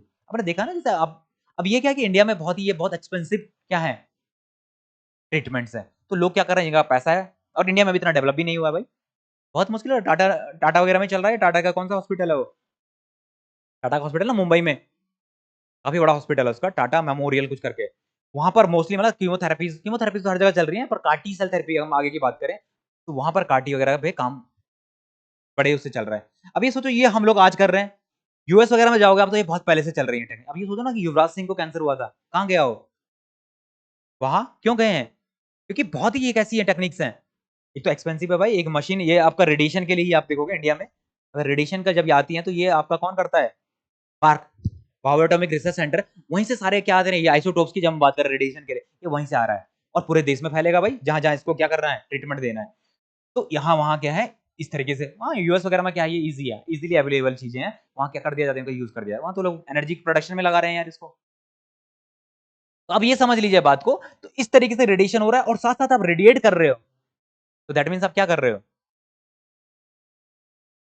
रेडिएट कर रहे हो, आप सेल को मार रहे हो। अब सेल को, उसको नहीं पता, रेडिएशन को नहीं पता ना, जो गामा रेज गई है उसको पता है कि ये हेल्दी है, ये अनहेल्दी है, तो क्या कर दिया जाता है, सपोज आप मान लीजिए ये कोई पार्ट है, यहां पर कैंसर होता है, आपका कोई ब्रेन में कैंसर है, ब्रेन का तो नहीं करेंगे ना भाई, ब्रेन कैंसर में क्या होगा, मोस्टली रेडिएशन, रेडियो थेरेपी दी जाती है, क्यों, ब्रेन को खोल के अगर वो करने लगे क्या दिक्कत आ जाएगी, चांसेस हो जाते हैं कई बार, जैसे ट्यूमर प्रेजेंट है ना, तो आप फैलने का चांसेस, अगर भाई एक पोजीशन से दूसरी पोजीशन चला जाए, तो आप ऐसा तो नहीं ना वहां बायोप्सी करते जा रहे हो, वहां बायोप्सी कर नहीं सकते हो, तो रेडिएशन वगैरह दी जाएंगी। और रेडिएशन में क्या करते हैं वो लोग, एक स्पेशल टाइप ऑफ क्या होती है, हैट होती है, टोपी टाइप होगी, उस टोपी में क्या होगा, एक जगह में ही एक छोटा सा छेद होगा, ये कैसे पता चलेगा कि यहाँ पर आपका ट्यूमर है, कैसे पता चलता है, ये यहाँ पर ट्यूमर है,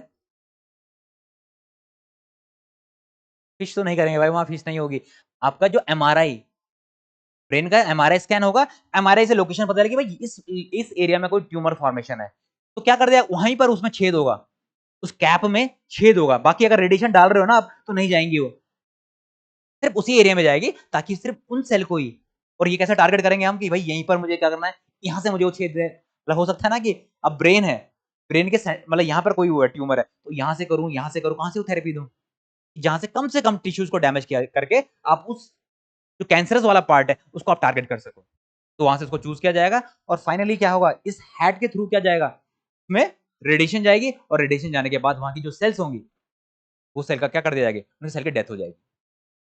क्लियर है भाई चीजें, कंफ्यूजन तो नहीं है। तो ये था भाई आपका एक मेथड। अब दूसरा आ गया भाई कीमोथेरेपी।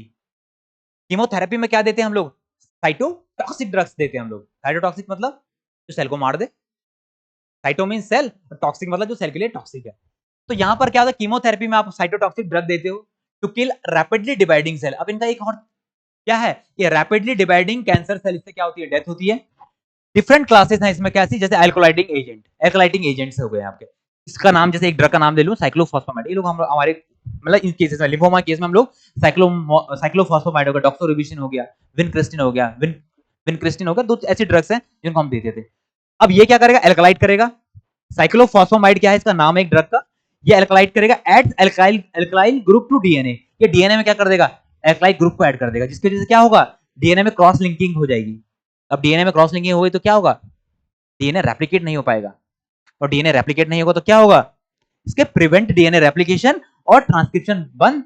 इसकी वजह से क्या होने वाला है, इफेक्टिव इन मैनी कैंसर, कई सारे कैंसर में इसको क्या दिया जाता है, ये ड्रग दी जाती है। मेरी बात को समझ पा रहे हो, साइटोटॉक्सिक ड्रग की मतलब टॉक्सिक है सेल के लिए।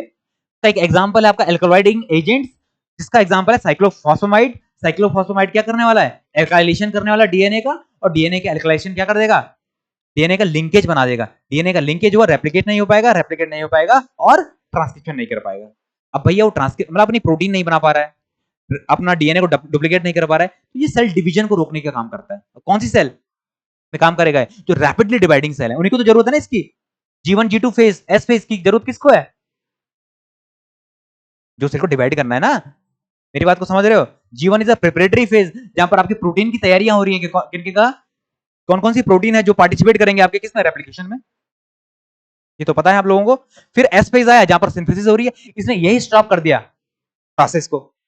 कौन सी प्रोसेस, रैपिडली ग्रोइंग सेल की, रैपिडली डिवाइडिंग सेल की, क्योंकि उन्हीं में ये फेज चल रहे होंगे। कंफ्यूज तो नहीं हो रहे हो भाई, ऑनलाइन भाई आप कंफ्यूज तो नहीं हो रहे हो, आपकी जो रैपिडली डिवाइडिंग सेल है उनकी रिक्वायरमेंट है प्रोटीन्स की, कौन से प्रोटीन की, जैसे डीएनए रेप्लिकेशन के लिए जरूरत है, रेप्लिकेटिंग एंजाइम की जरूरत है, और बाकी जितने भी एसोसिएटेड प्रोटीन है उनकी जरूरत पड़ेगी। ऊपर से ने डीएनए को क्या कर दिया, एल्कलाइट कर दिया। एल्कलाइजेशन की वजह से क्या हो गया, वो आपके क्या हो चुके हैं, क्रॉस लिंक हो चुका है, डीएनए रेप्लिकेट नहीं हो रहा है। अब डीएनए रेप्लिकेट नहीं हो रहा है, डीएनए का ट्रांसक्रिप्शन नहीं हो रहा है, जिसकी वजह से क्या नहीं हो पाएगी, अब सेल क्या नहीं डिवाइड नहीं कर पाएगी प्रॉपर वे में। तो ये टारगेट कर रही है किसको, रैपिडली डिवाइडिंग सेल को। आपने देखा ना कैंसरस पेशेंट में क्या होता है, कुछ साइड इफेक्ट्स टाइप आते हैं, क्या साइड इफेक्ट होते हैं भाई, कुछ देखा, बाल झड़ना, है ना, बाल झड़ना, उनके नाखून देखो, आप नाखून बहुत सही नहीं होंगे, क्यों नहीं होंगे, क्योंकि ये जो सेल है आपकी, ये बहुत ही रैपिडली डिवाइडिंग सेल है। समझ गए बात। इसीलिए क्या, इसको नहीं पता है ना, ड्रग को नहीं पता है कि मुझे वहां जाकर काम करना है, इसके पास कोई एड्रेस नहीं दिया हुआ है। ये जो उसको रैपिडली डिवाइडिंग सेल है, रैपिडली के नॉर्मल सेल को भी क्या कर देगा, एल्कलाइट कर देगा। अब जिस सेल ने डिवाइड नहीं करना उसको तो ठीक है भाई, वो तो आराम से उसको रिपेयर का टाइम मिलेगा, लेकिन इनको तो रैपिडली डिवाइड करना है, तो ये रैपिड डिवाइड नहीं होता, बाल झड़ने स्टार्ट हो जाएंगे, नाखून सही से नहीं। और अगर मेल में देखा जाए तो मेल में एक रैपिडली डिवाइडिंग सेल्स होती है, कौन सी, स्पर्मेटोगोनियम।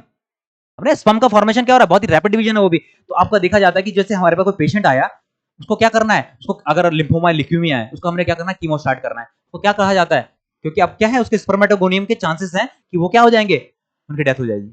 और डेथ हो जाएगी, क्या होगा, स्पर्म नहीं बना पाएगा, उसको कहा जाएगा तो स्पर्म स्टोर कर लो, स्पर्म का प्रिजर्वेशन कर लो, इन फ्यूचर अगर आपको क्या जरूरत पड़े तो आप वहां से इसको क्या कर सकते हो, इन विट्रो फर्टिलाइजेशन आप यूज कर सकते हैं। मेरी बात को समझ पा रहे हो। तो ये सारे कंसेप्ट हैं भाई, ये सारी चीजें हैं। इसके साइड इफेक्ट की बात करें तो बोन मैरो में सप्रेशन हो जाएगा, क्यों हो रहा है, क्योंकि जो आपकी हिमेटोपोइटिक स्टेम सेल है वो भी आपकी बहुत रैपिडली डिवाइडिंग सेल है। साथ ही में आपकी ये सारी चीजें आपके हेमरेजिक सिस्टिस, और ये आपको क्या दिखने वाले हैं, इसके सिम्टम्स दिखने वाले हैं। दूसरी आपके एंटी मेटाबोलाइट्स, जैसे आपका मेथोट्रेक्सेट, ये क्या करता है आपका, ये आपका क्या करने वाला है, ये आपका इसमें आपका फॉलिक एसिड का एनालॉग है ये आपका डीएचआर को, डीएचआर आपका क्या है, डाइहाइड्रोफोलेट रिडक्टेज, ये इसको क्या कर देता है, ब्लॉक कर देता है। क्या कहां काम करता है ये डीएचएफआर, ये आपका रेप्लिकेशन वेल करता है। अभी रेप्लिकेशन वगैरह नहीं हुए, मतलब ये आपको क्या करने वाला है, इसकी ब्लॉक कर देगा सिंथेसिस, ओ सॉरी रेप्लिकेशन में नहीं, मतलब ये आपका क्या कर रहा है, मतलब रेप्लिकेशन भी कह सकते कहे तो अल्टरनेट वे में हो जाएगा, बट ये आपका किसको रोक रहा है, ये आपका न्यूक्लियोटाइड सिंथेसिस को रोक रहा है। अब न्यूक्लियोटाइड सिंथेसिस नहीं होगी, सेल के अंदर न्यूक्लियोटाइड है नहीं, तो सेल क्या कर पाएगी, रेप्लिकेट कर पाएगी। अब एटी है ही नहीं मान लो, क्योंकि क्या कर रहा है, आपका थायमिडिन और प्यूरिन को रोक देगा मान लो। अब थायमिडिन है ही नहीं सेल के अंदर, तो नए स्टैंड बनाएगा कहां से भाई, और नए स्टैंड के लिए तो टी की जरूरत पड़ेगी, अब टी है नहीं, तो वहां उसकी वजह से क्या होने वाला है, आपका सेल अरेस्ट हो जाएगी। अब ये ल्यूकीमिया हो गया, ब्रेस्ट कैंसर हो गया, आपका इन सब में ये यूज हो रहा है। साइड इफेक्ट की बात करें तो सेम आपके साइड इफेक्ट आपको दिखने वाले हैं। तीसरी आप आ जाइए माइटोटिक इनहिबिशन की। माइटोसिस में क्या होगा, स्पिंडल फाइबर्स का फॉर्मेशन, स्पिंडल फाइबर क्या करते हैं, क्रोमोसोम को सेपरेट करने में काम करेंगे। अब ये क्या करेगा, आपका एग्जांपल आके आपका विनक्रिस्टिन हो गया और विनब्लास्टिन हो गए, ये दो इसके क्या है, एग्जांपल है। और एक और होता है, कौन है, जो माइक्रोट्यूब्यूल का या स्पिंडल फाइबर का फॉर्मेशन को रोक देता है, आपने देखा होगा प्लांट्स वगैरह में पढ़ा होगा यार आप लोगों ने। बॉटनी वाला कौन है यहाँ पे, जब हम एनोप्लाइडी यूप्लाइडी का कर देते हैं ना, कि एक सेल के अंदर क्या हो जाए, डिप्लॉइड सेल को टेट्राप्लॉइड बनाने के लिए कॉल्चिसिन, याद है किसी को, कॉल्चिसिन वगैरह का ट्रीटमेंट देते थे। कॉल्चिसिन का ट्रीटमेंट दे दोगे तो सेल के अंदर क्या हो पाएगा, माइक्रोट्यूब्यूल्स का फॉर्मेशन नहीं हो पाता था, उसके अंदर क्या था, टेट्राड वाली कंडीशन बन जाती थी। कॉल्चिसिन बहुत बढ़िया, सिमरन का आंसर है ना। अब देखो ये आपकी दो ड्रग्स है, आपके विनक्रिस्टिन और विनब्लास्टिन।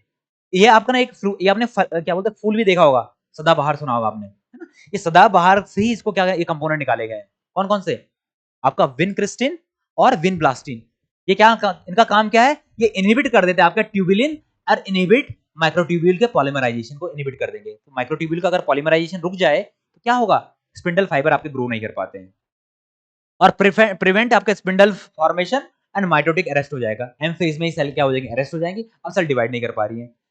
आपका ये ल्यूकीमिया और ये आपका क्या दिया हुआ है, सारे इसके एग्जांपल दिए हैं। न्यूरोटॉक्सिसिटी, ये आपका बोन मैरो सप्रेशन में ये काम करने वाली है। अब कैंसर ट्रीटमेंट की कुछ कीमोथेरेपी की बात करें, कुछ और नाम है, जैसे टैक्सोल आपका कर देगा, इनहिबिट कर देगा आपका माइक्रोट्यूब्यूल का डिपॉलीमराइजेशन, या अमाइनोप्टेरिन है जो आपका इनहिबिट कर देगा डी नोवो का न्यूक्लियोटाइड बाइसिंथेसिस। तीसरा आपका एज़ोस्टेरिन की बात करें तो ये प्यूरिन बायोसिंथेसिस को रोक देगा। ऐसे ही आपके क्या है, ये कुछ नाम है, इनको एक बार आप गो थ्रू कर लीजिए भाई, है ना? ये तो याद ही रखने हैं। अब देखो कुछ और, जैसा रेपामाइसिन हमने सुना था, एम्पटॉर, किसको इनहिबिट करता था वो? रेपामाइसिन, एम्पटॉर C1 को इनहिबिट कर देता। तो यहां पर आप देखोगे एम्पटॉर C1 के लिए ये आपका यूज हो जाता है। ऐसे आपका ट्रीटमेंट ऑफ एक्यूट प्रोमायोलियोसाइटिक ल्यूकेमिया की बात करें, पीएमएल की हम बात करें, तो पीएमएल के केस में क्या होता है, यहां पर आपका 15-17 कुछ ट्रांसलोकेशन हो रहा है, जिसको जैसे आपका फ्यूजन बनता है पीएमएल जीन का। पीएमएल जीन आपका क्या है, एक तरह का ट्यूमर सप्रेसर जीन है। तो पीएमएल जीन का ट्रांसलोकेशन हुआ, tumour suppressor gene non functional हो गया, जिसकी वजह से क्या होने वाला है, आपकी ये कंडीशन बन जाती है। जो आपकी आपकी कौन सी सेल है, आपकी जो हेमेटोपोइटिक स्टेम सेल है, हेमेटोपोइटिक स्टेम सेल आपके क्या बनाती है, माइलॉइड प्रोजेनेटर और लिम्फोइड प्रोजेनेटर। जब लिम्फोइड प्रोजेनेटर बन रहे हैं तो लिम्फोइड प्रोजेनेटर ही आगे जाके क्या बनाने वाले हैं, क्या बनाते हैं lymphoid progenitor, B cell, T cell, NK cell का फॉर्मेशन कर रही है ना। तो ये क्या कर देता है कि सेल को डिफरेंशिएट ही नहीं होने देता है। कौन? ये प्रोटीन की वजह से। पीएमएल जीन जब डिफेक्टिव रह रहा है तो ये आपका रेटिनोइक एसिड की यहां पर जरूरत पड़ती है, किस चीज के लिए, डिफरेंशिएशन के लिए। अब ये बाइंड ही नहीं करने दे रहा है, तो इसके ट्रीटमेंट में क्या देता है, product of this fusion genes block differentiation of a cell and causes, इस तरीके से कंडीशन बना दे रहा है पीएमएल।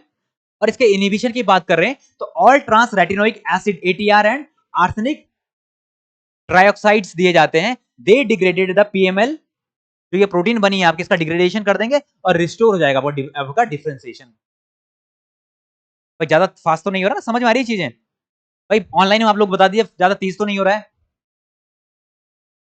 कि सिंपल सी चीज है कि ये डिजीज बोले या इस टाइप का कैंसर, पीएमएल जो कैंसर है वो हो रहा है किस वजह से, कि आपका 14 नहीं सॉरी 15-17 ट्रांसलोकेशन हुआ, जिसकी वजह से जो आपकी पीएमएल प्रोटीन थी वो पीएमएल प्रोटीन आपकी नॉन फंक्शनल हो गई। ये बाइंड नहीं करने दे रही है आपका किस चीज को, रेटिनोइक एसिड को। अब रेटिनोइक एसिड इस पर बाइंड नहीं कर पा रहा है, उसकी वजह से क्या हो रहा है, आपका डिफरेंशिएशन नहीं हो पा रहा है। डिफरेंशिएशन नहीं हो पा रहा है तो आपकी बहुत ज्यादा क्या हो जाएंगी, इस तरीके की सेल बन जाएंगी। इसको रिकवर करने के लिए क्या होता है, आपका कुछ दिया जाता है, ऑल ट्रांस रेटिनोइक एसिड दिया जा रहा है और आर्सेनिक ट्राइऑक्साइड दिया जा रहा है, ताकि इसका ये डिग्रेडेशन कर ले। एक बार इसका डिग्रेडेशन होगा इस प्रोटीन का तो क्या हो जाएगा, आपका डिफरेंशिएशन हो पाता है, रेटिनोइक एसिड बाइंड कर पाएगा और इसका डिफरेंशिएशन प्रॉपर हो पाएगा। क्लियर है भाई? कुछ मोनोक्लोनल एंटीबॉडीज भी दी जाती है, जैसे आपने हर्सपेडिन, क्या था वो, हर्सपेडिन ही तो था जो ब्रैका के अगेंस्ट दे रहे थे हम लोग, या हर2 के अगेंस्ट दे रहे थे शायद, हाँ हर्सेपेटिन। हर्सेपेटिन क्या है आपका, एक ERB2 या फिर हम इसको बोलते हैं हर2।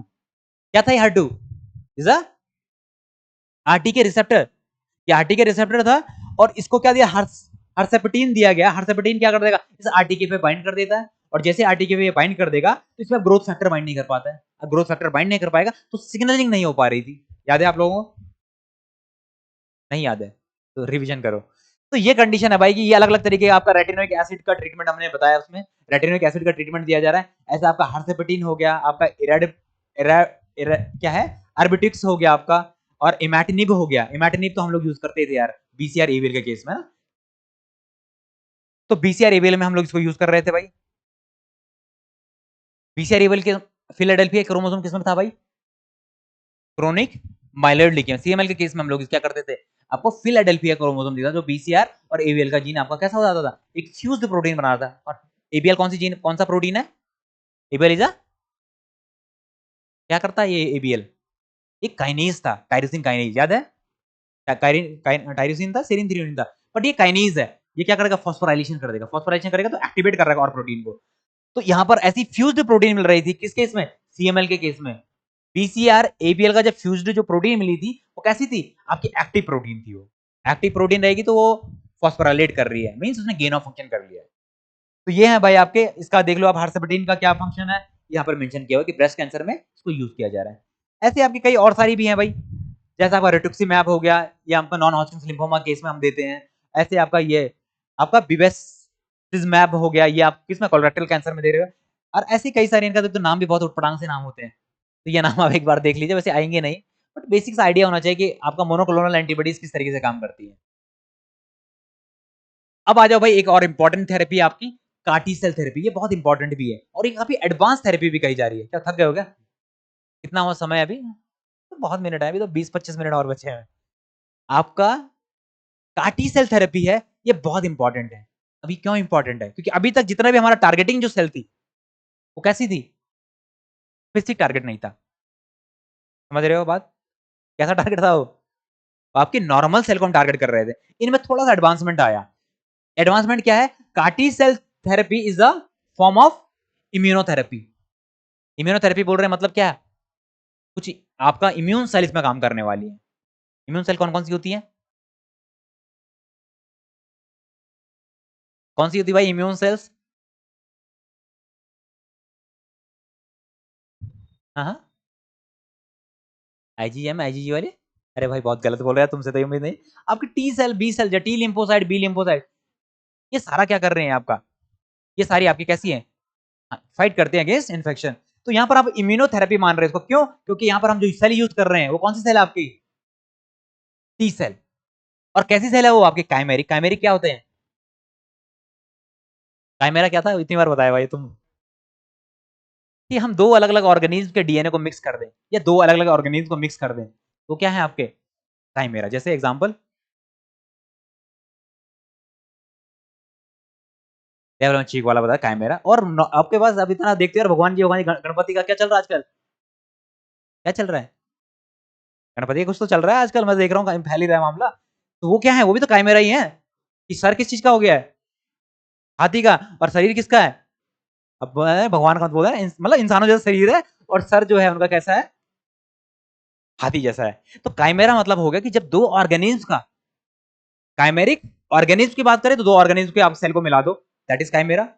काइमेरिक डीएनए की बात करें तो आप दो दो ऑर्गेनिज्म में डीएनए को मिला दो। और काइमेरिक टी सेल की बात करें तो इसको जो टीसीआर है, टी सेल रिसेप्टर है, वो कुछ काइमेरिक है। काइमेरिक क्या है? इसका सारा तो कैसा है? नॉर्मल है, ह्यूमन जैसा ही, लेकिन उसका एक पोर्शन कैसा है? वो अगेंस्ट जो स्पेसिफिक, किसके अगेंस्ट? जो आपकी कैंसर सेल है उनके स्पेसिफिक उसके पास कुछ क्या है? रिसेप्टर प्रेजेंट है। दैट मींस क्या है उसके पास? एपिटोप और एग्रीटोप। क्या होता है एपिटोप भाई? What is epitope? इम्यूनोलॉजी का पार्ट है। एपिटोप वो पार्ट है एंटीजन का जिसपे आपका एंटीबॉडी बाइंड कर रहा है। और एग्रीटोप क्या है? जो एंटीबॉडी का पार्ट उस पर बाइंड कर रहा है। ऐसा ही कुछ होता है। समझ रहे बात को? तो जो इसका एंटीजन है, एंटीजन ही सॉरी, ये आपकी कार्टी सेल थेरेपी है। कार्टी सेल थेरेपी नहीं, ये आपकी टी सेल है। टी सेल है। इस सेल के ऊपर क्या है? आपके रिसेप्टर प्रेजेंट है। वो रिसेप्टर कुछ ऐसा है, इसके जो एंड है, जो एंटीजन से बाइंड करेंगे, वो कुछ स्पेसिफिक बाइंडिंग साइट है उनके पास।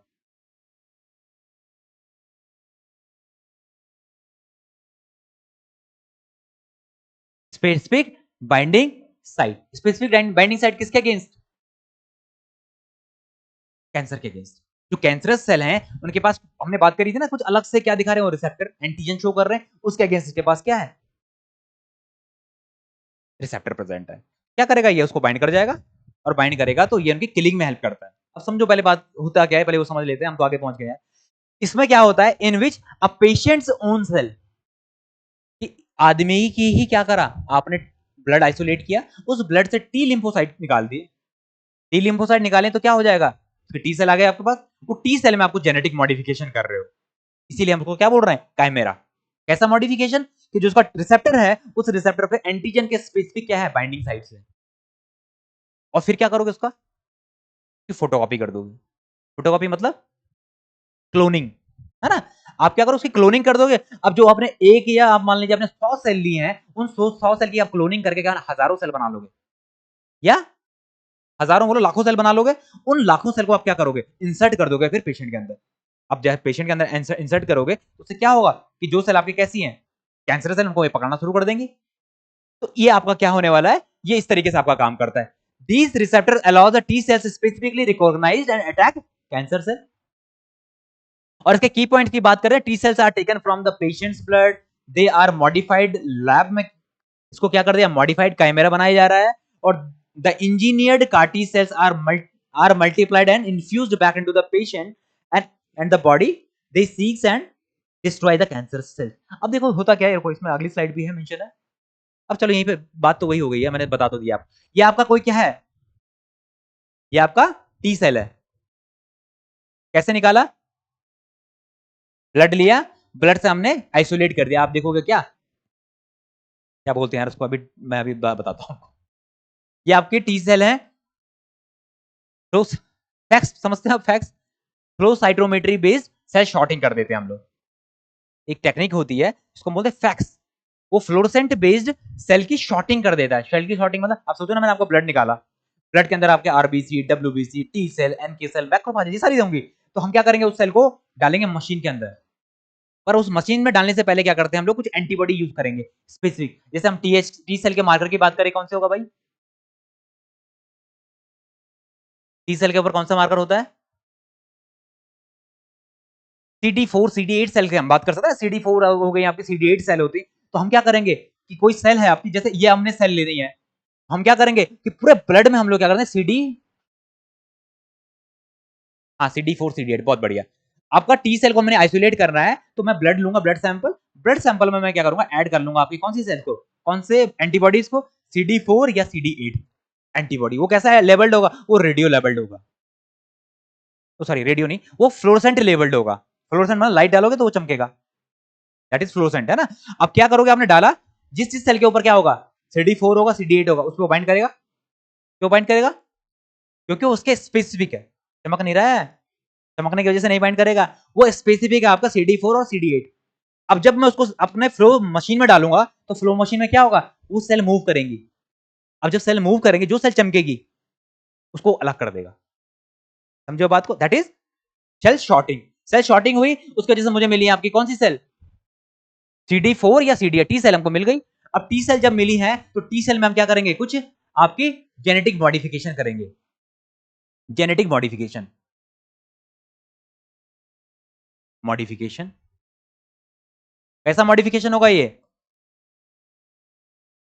हम बना रहे काइमेरा। अब जो ये सेल है हमारी, ये हो गई कैसी आपकी काइमेरिक टी सेल, हुआ नहीं हुआ, काइमेरिक टी सेल हो गई। अब इस काइमेरिक टी सेल की बात करें, तो इसके पास रिसेप्टर होता था कैसा, इस तरीके का रिसेप्टर होता था। अब इसके पास रिसेप्टर होने वाला कैसा, कुछ इस तरीके का रिसेप्टर, कि जिसके पास क्या होगा, आपके कुछ स्पेसिफिक क्या है, बाइंडिंग साइट्स है, किसके लिए, कैंसर सेल के लिए। ये कहानी बनी। उसके बाद इनको क्या कर दिया जाएगा, इनकी क्लोनिंग कर दी जाएगी। क्लोनिंग में क्या होगा, क्लोनिंग में अब ये कई सारी सेल बन जाएंगी। अगर हम बात करें, अब ये लाखों सेल बन गई है, लाखों तो नहीं, हजारों सेल बन जाएंगी, है ना। अब जब ये लाखों सेल बनी, इसको क्या कर दिया जाएगा, पेशेंट के अंदर इंसर्ट इनसाइड द पेशेंट,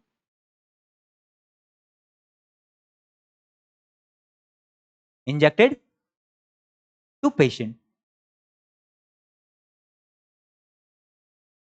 ये कर दी जाएंगे, पेशेंट को इंजेक्ट कर दिया है। अब पेशेंट को इंजेक्ट करोगे तो क्या करेंगे, ये बाइंड कर जाएंगे किसके साथ, कैंसर सेल के साथ में, और साथ साथ कीमोथेरेपी दी जा रही है। ये कॉम्बिनेशन क्या होता है, एक लीथल कॉम्बिनेशन हो जाएगा, किनके लिए, कैंसर सेल के लिए। एक तो समझो ना बात को, सेल डिवाइड नहीं कर पा रही है, क्यों नहीं कर पा रही है, हाँ हाँ, डैमेज क्यों डैमेज हुई है, क्योंकि हमने कीमोथेरेपी दी है। कीमो क्या है, साइटोटॉक्सिक। और कौन सी सेल डैमेज हुई है, जो रैपिडली डिवाइड कर रही है, कौन रैपिडली डिवाइड कर रही है, कैंसर सेल। अब वो प्रोटीन भी नहीं बना सकती है अपने से बचने के लिए, प्रोटीन में नहीं बना पा रही है, तो अब कार्टी सेल जैसे ही, अब वो इम्यूनोलॉजिकली भी वो क्या हो चुकी है, सप्रेस हो चुकी है, वीक हो चुकी है, उन सेल को इजीली टारगेट कर दिया जाएगा। समझ गए आप बात को। और ये क्या है, ये सिर्फ वन टाइम, आप ये समझो, इस थेरेपी को देना है क्या, जो कार्टी सेल थेरेपी, एक बार दे दो आप, काम हो जाएगा। समझ गए आप बात। बट ये क्या है, आपकी बहुत ही एक्सपेंसिव थेरेपीज है। अभी लोग क्या कर रहे हैं, जो आपके पैसे वाले लोग हैं, वो कहां जा रहे हैं ट्रीटमेंट के लिए, अमेरिका वगैरह में। क्योंकि ये कहां, मतलब इंडिया में इसके कॉस्ट अराउंड 50 से 60 लाख रुपए है, सिर्फ किसकी, इस थेरेपी की। थेरेपी क्यों महंगी है, कि भाई आपने सेल को आइसोलेट किया, सेल में आपने जेनेटिक मॉडिफिकेशन किए, जेनेटिक मॉडिफिकेशन के बाद उनको क्लोनिंग किया है, क्लोनिंग के बाद आपने इंसर्ट कर रहे हो। ये बहुत ही एक्सपेंसिव प्रोसेस है, एक्सपेंसिव है, तो पॉसिबल नहीं है हर एक आदमी के लिए ये अफोर्ड करना। गरीब मरता जाएगा और अमीर अपना ट्रीटमेंट कराने यूएस चला जाएगा। या अब ये इंडिया में भी स्टार्ट हुआ है, मतलब अमेरिका यूएस की बात करोगे तो कम से कम आपको 2 से 3 करोड़ का इसका खर्चा है। इंडिया में ये 50-60 लाख में होने लगा है, बट फिर भी ये इंडिया में बहुत महंगा है। 50-60 लाख मतलब लोगों की पूरी नेटवर्थ नहीं होगी, 50-60 लाख रुपए इसमें कंज्यूम हो जाएगा। तो ये भाई आपकी ये थेरेपी, आपकी कार्टी सेल थेरेपी। इसके बाद कुछ बच रहा आपका, फिर थोड़ा सा और डिस्कस कर लेते हैं। वैसे आप लोगों ने कॉपियां वॉपियां सबमिट कर ही रहे हो, तो आज ये कंप्लीट कर लेते हैं हम लोग कैंसर को ना। अब दूसरा क्या है कि भाई कुछ दिक्कतें हैं, CAR T is a different thing, CAR T अलग चीज है, बट नॉर्मल जो हम पेशेंट को ड्रग दे रहे हैं, कई बार क्या होता था मेरे जैसे आपका कोई लिम्फोमा का पेशेंट है, उसको हमने ड्रग दिया, वो ठीक भयंकर वो ड्रग, वो ऐसी स्थिति हो जाती थी कि पेशेंट आ ही नहीं रहा है। जबकि कीमोथेरेपीज का है, आपको कैसे दी जाएगी, एक थेरेपी, दो थेरेपी, मतलब साइक्लिक वे में चलेगा। एक साइकिल दी, दूसरी साइकिल दी, तीसरी साइकिल दी, चौथी साइकिल दी, फिर चौथी साइकिल के बाद आपको पेट सीटी स्कैन करवाना है कि भाई अभी भी कोई ट्यूमर तो नहीं है। बट क्या हो जाएगा कि जैसे आप साइटोस्टैटिक ड्रग दे रहे हो पेशेंट को, तो पेशेंट की जो फास्ट ग्रोइंग सेल है वो तो मर गई। अब मर गई तो पेशेंट सोच रहा है मैं तो ठीक हो गया, मेरा सीबीसी काउंट नॉर्मल आ गया, वो आ ही नहीं रहा है। बट क्या हो जाता है कि सारी सेल नहीं मरी है, कुछ सेल कैसी होती है आपकी अचीव कर लेती है, मतलब आपकी मल्टी ड्रग रेजिस्टेंस। आपने सुना होगा ना कि जो पहला, जैसे किसी को सपोज किसी को कैंसर हुआ है, उसका कीमो चल रहा है, वो देखते यार ये तो बहुत सही हो गया, तो बढ़िया हो गया है। लेकिन जब उसको दोबारा होता है तो फिर क्या होती है, उसकी और बुरी स्थिति हो जाती है। क्यों? क्योंकि जो ड्रग पहले आपने दी है वो ड्रग अब काम की नहीं रही है, क्योंकि उन्होंने क्या कर दिया, उसके अगेंस्ट उन्होंने रेजिस्टेंस शो कर दिया। अब रेजिस्टेंस कैसे शो करता है वो आप जान लो थोड़ा सा। जो मल्टी ड्रग रेजिस्टेंस है, ability of a cancer cell to resist the effect of anti cancer drug. जो साइटोटॉक्सिक ड्रग है उनका, उनके अगेंस्ट उन्होंने क्या कर दिया है, कुछ पाथवेज, कुछ मैकेनिकल, कुछ एंजाइम्स प्रोड्यूस करना स्टार्ट कर दिया है। उसको क्या कर दें, या तो सेल के अंदर ड्रग को आने नहीं दे रहे हैं, या सेल के अंदर ड्रग चली जाए उसको बाहर फेंक दे रहे हैं, या सेल के अंदर ड्रग चली गई है उसको न्यूट्रलाइज कर दे रहे हैं। अब देखो होता क्या है, जो एमडीआर जीन है आपके, क्योंकि बैक्टीरिया है, बैक्टीरिया के अंदर क्या है, कुछ एमडीआर जीन्स हो सकते हैं। वो क्या है आपके, वो एबीसी ट्रांसपोर्टर्स को क्या करते हैं, एटीपी बाइंडिंग कैसेट को क्या कर दें, आपके एक्टिवेट कर देंगे। इनके लिए वो जीन प्रोड्यूस कर रहे हैं। तो role of ABC transporter prevent drug entry into the cancerous cell.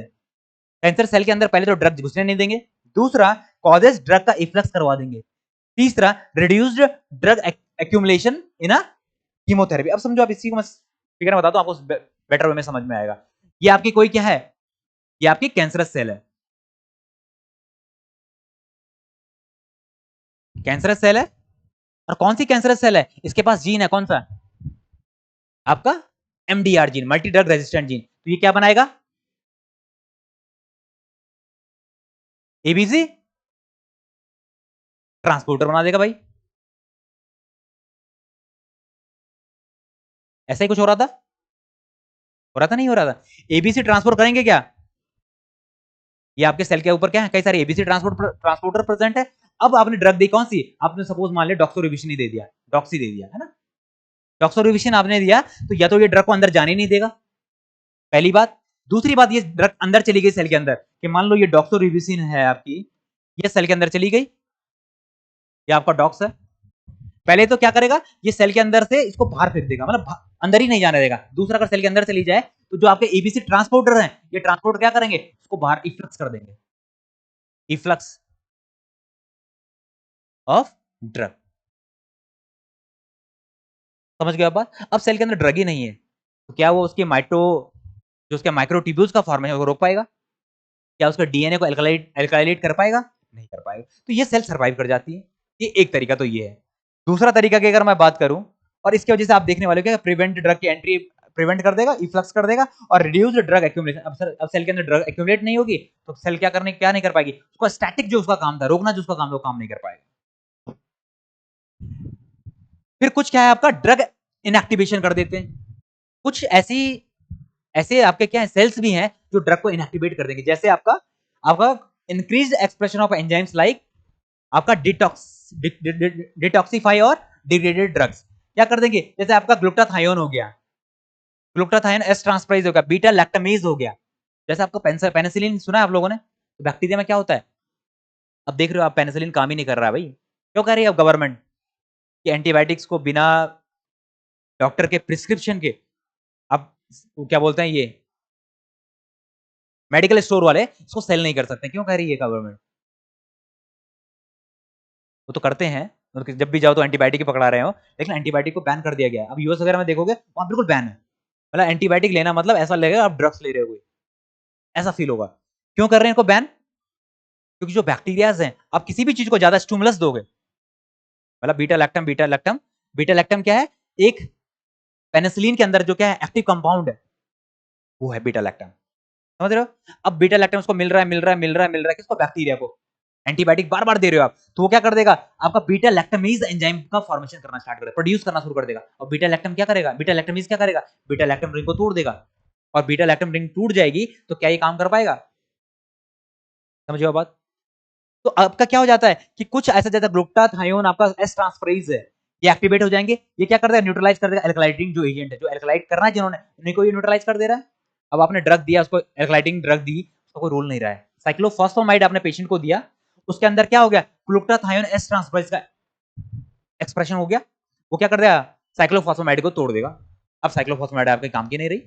दूसरा, आप मान लीजिए कुछ बीटा लैक्टमेज है, ये अलग चीज में चलेगा, बैक्टीरिया में होता है, बट ये क्या कर देंगे? आपके लैक्टम रिंग को तोड़ देगा। मतलब कोई आपने कंपोनेंट दिया जो आपका साइटोस्टैटिक कंपोनेंट था, उसको न्यूट्रलाइज कर देगा वो, तो क्या हो जाएगा? Drug fail. नेक्स्ट आपके बात करें तो टारगेट का अल्टरेशन, हमने बात की कार्टी सेल थेरेपी, है ना? कार्टी सेल थेरेपी किस पे बाइंड कर रही थी? एक कार्टी सेल को छोड़ो, कार्टी सेल तो एडवांस चले गए, वो तो उसके बेस पे आपकी मोनोक्लोनल एंटीबॉडी बेस्ड थेरेपी बात करी हम लोगों ने। जैसे फॉर एग्जांपल दो, रिटुक्सीमैब या हर्सिपिडिन, ये क्या कर रहा था? बाइंड कर रहा था किसको? हार्टू रिसेप्टर को बाइंड कर रहा था ना। कहां खो गए हो? हार्टू रिसेप्टर को बाइंड कर रहा था। अब मान लीजिए हार्टू रिसेप्टर पर इसने जहां बाइंड किया वहां पे अपना मॉडिफिकेशन कर दे, चेंज कर दे, क्या होगा? ये जो आपकी एंटीबॉडी है, रिटुक्सीमैब बोलो आप, हर्सिपिडिन बोलो आप, ये काम करेगी? नहीं करेगी। तो दैट मींस ये क्या कर रहा है? ये आपका म्यूटेशन इन ड्रग टारगेट्स, ये ड्रग टारगेट को म्यूटेशन कर देता है। जैसे आपका इराडेनिफिटिनिब बात करें हम, कई ड्रग्स हैं आपके, एक इब्रूटिनिब एक ड्रग है, इब्रूटिनिब एक जगह पे बाइंड करता है, किसी प्रोटीन को बाइंड करता है, वो प्रोटीन का स्ट्रक्चर चेंज कर दे। मतलब मैं बात करूं, दूसरे में चलते हैं, आपका कास्पेसिस है, कास्पेसिस के अगर सिस्टीन को मॉडिफाई कर दूं मैं, अब वो कास्पेस रहा है? नहीं रहा है। तो वैसे ये ड्रग जिस पे बाइंड कर रही है, मान लो इसका कोई टारगेट है, वो टारगेट में ऐसा मॉडिफिकेशन ले आए कि ये ड्रग उस पे बाइंड नहीं कर पा रही है। जैसे माइक्रोट्यूब्यूल का रोक रहे हैं ना, माइक्रोट्यूब्यूल का ग्रोथ को रोक रहा है। अब जो माइक्रोट्यूब्यूल की ग्रोथ को जहां पर ये बाइंड कर रहा है रोकने के लिए, वहां पर कुछ मॉडिफिकेशन आ जाए तो क्या बाइंड कर पाएगा? नहीं कर पाएगा। तो कुछ ऐसे भी आपके कैसे हैं कि म्यूटेशन हो जाए आपके ड्रग टारगेट में, इसकी वजह से भी आपकी क्या हो जाती है? आपकी ड्रग रेजिस्टेंस आ जाती है। किसके अंदर? सेल के अंदर। कौन सी सेल? Cancer cell. एग्जांपल आपका टोपा आइसोमरेज में म्यूटेशन आ जाए तो जो आपका क्या है, ये रेजिस्टेंट, अब टोपा आइसोमरेज इनहिबिट नहीं होगा। तीसरा, एनहांस्ड डीएनए रिपेयर, कि आपका डीएनए रिपेयर सिस्टम एक्टिवेट कर दे, कि आप रेडिएशन दे रहे हो, कीमोथेरेपी दे रहे हो, सॉरी आप रेडिएशन थेरेपी दे रहे हो, वहां पर डीएनए रिपेयर सिस्टम बहुत अच्छे से काम करने लग जाए, वो एक्टिवेट हो जाए, तो क्या होगा कि एक तरफ से वो तोड़े जा रहा है तो पीछे से आके कोई बनाया जा रहा है, उसकी वजह से भी क्या होगा? ये भी क्या कर सकते हैं? मल्टी ड्रग रेजिस्टेंट में काम कर सकते हैं। यार कैंसर स्टेम सेल के बारे में बात करें या इसको उसमें बात करते हैं, ज्यादा बेटर है किसमें? या बायो में याद कर बात करते हैं ना। चलिए फिर भाई आज के लिए शायद ये लास्ट है आई थिंक, ये इसके बारे में कुछ है। चलो इसके मार्कर वार्कर की बात हो रही है।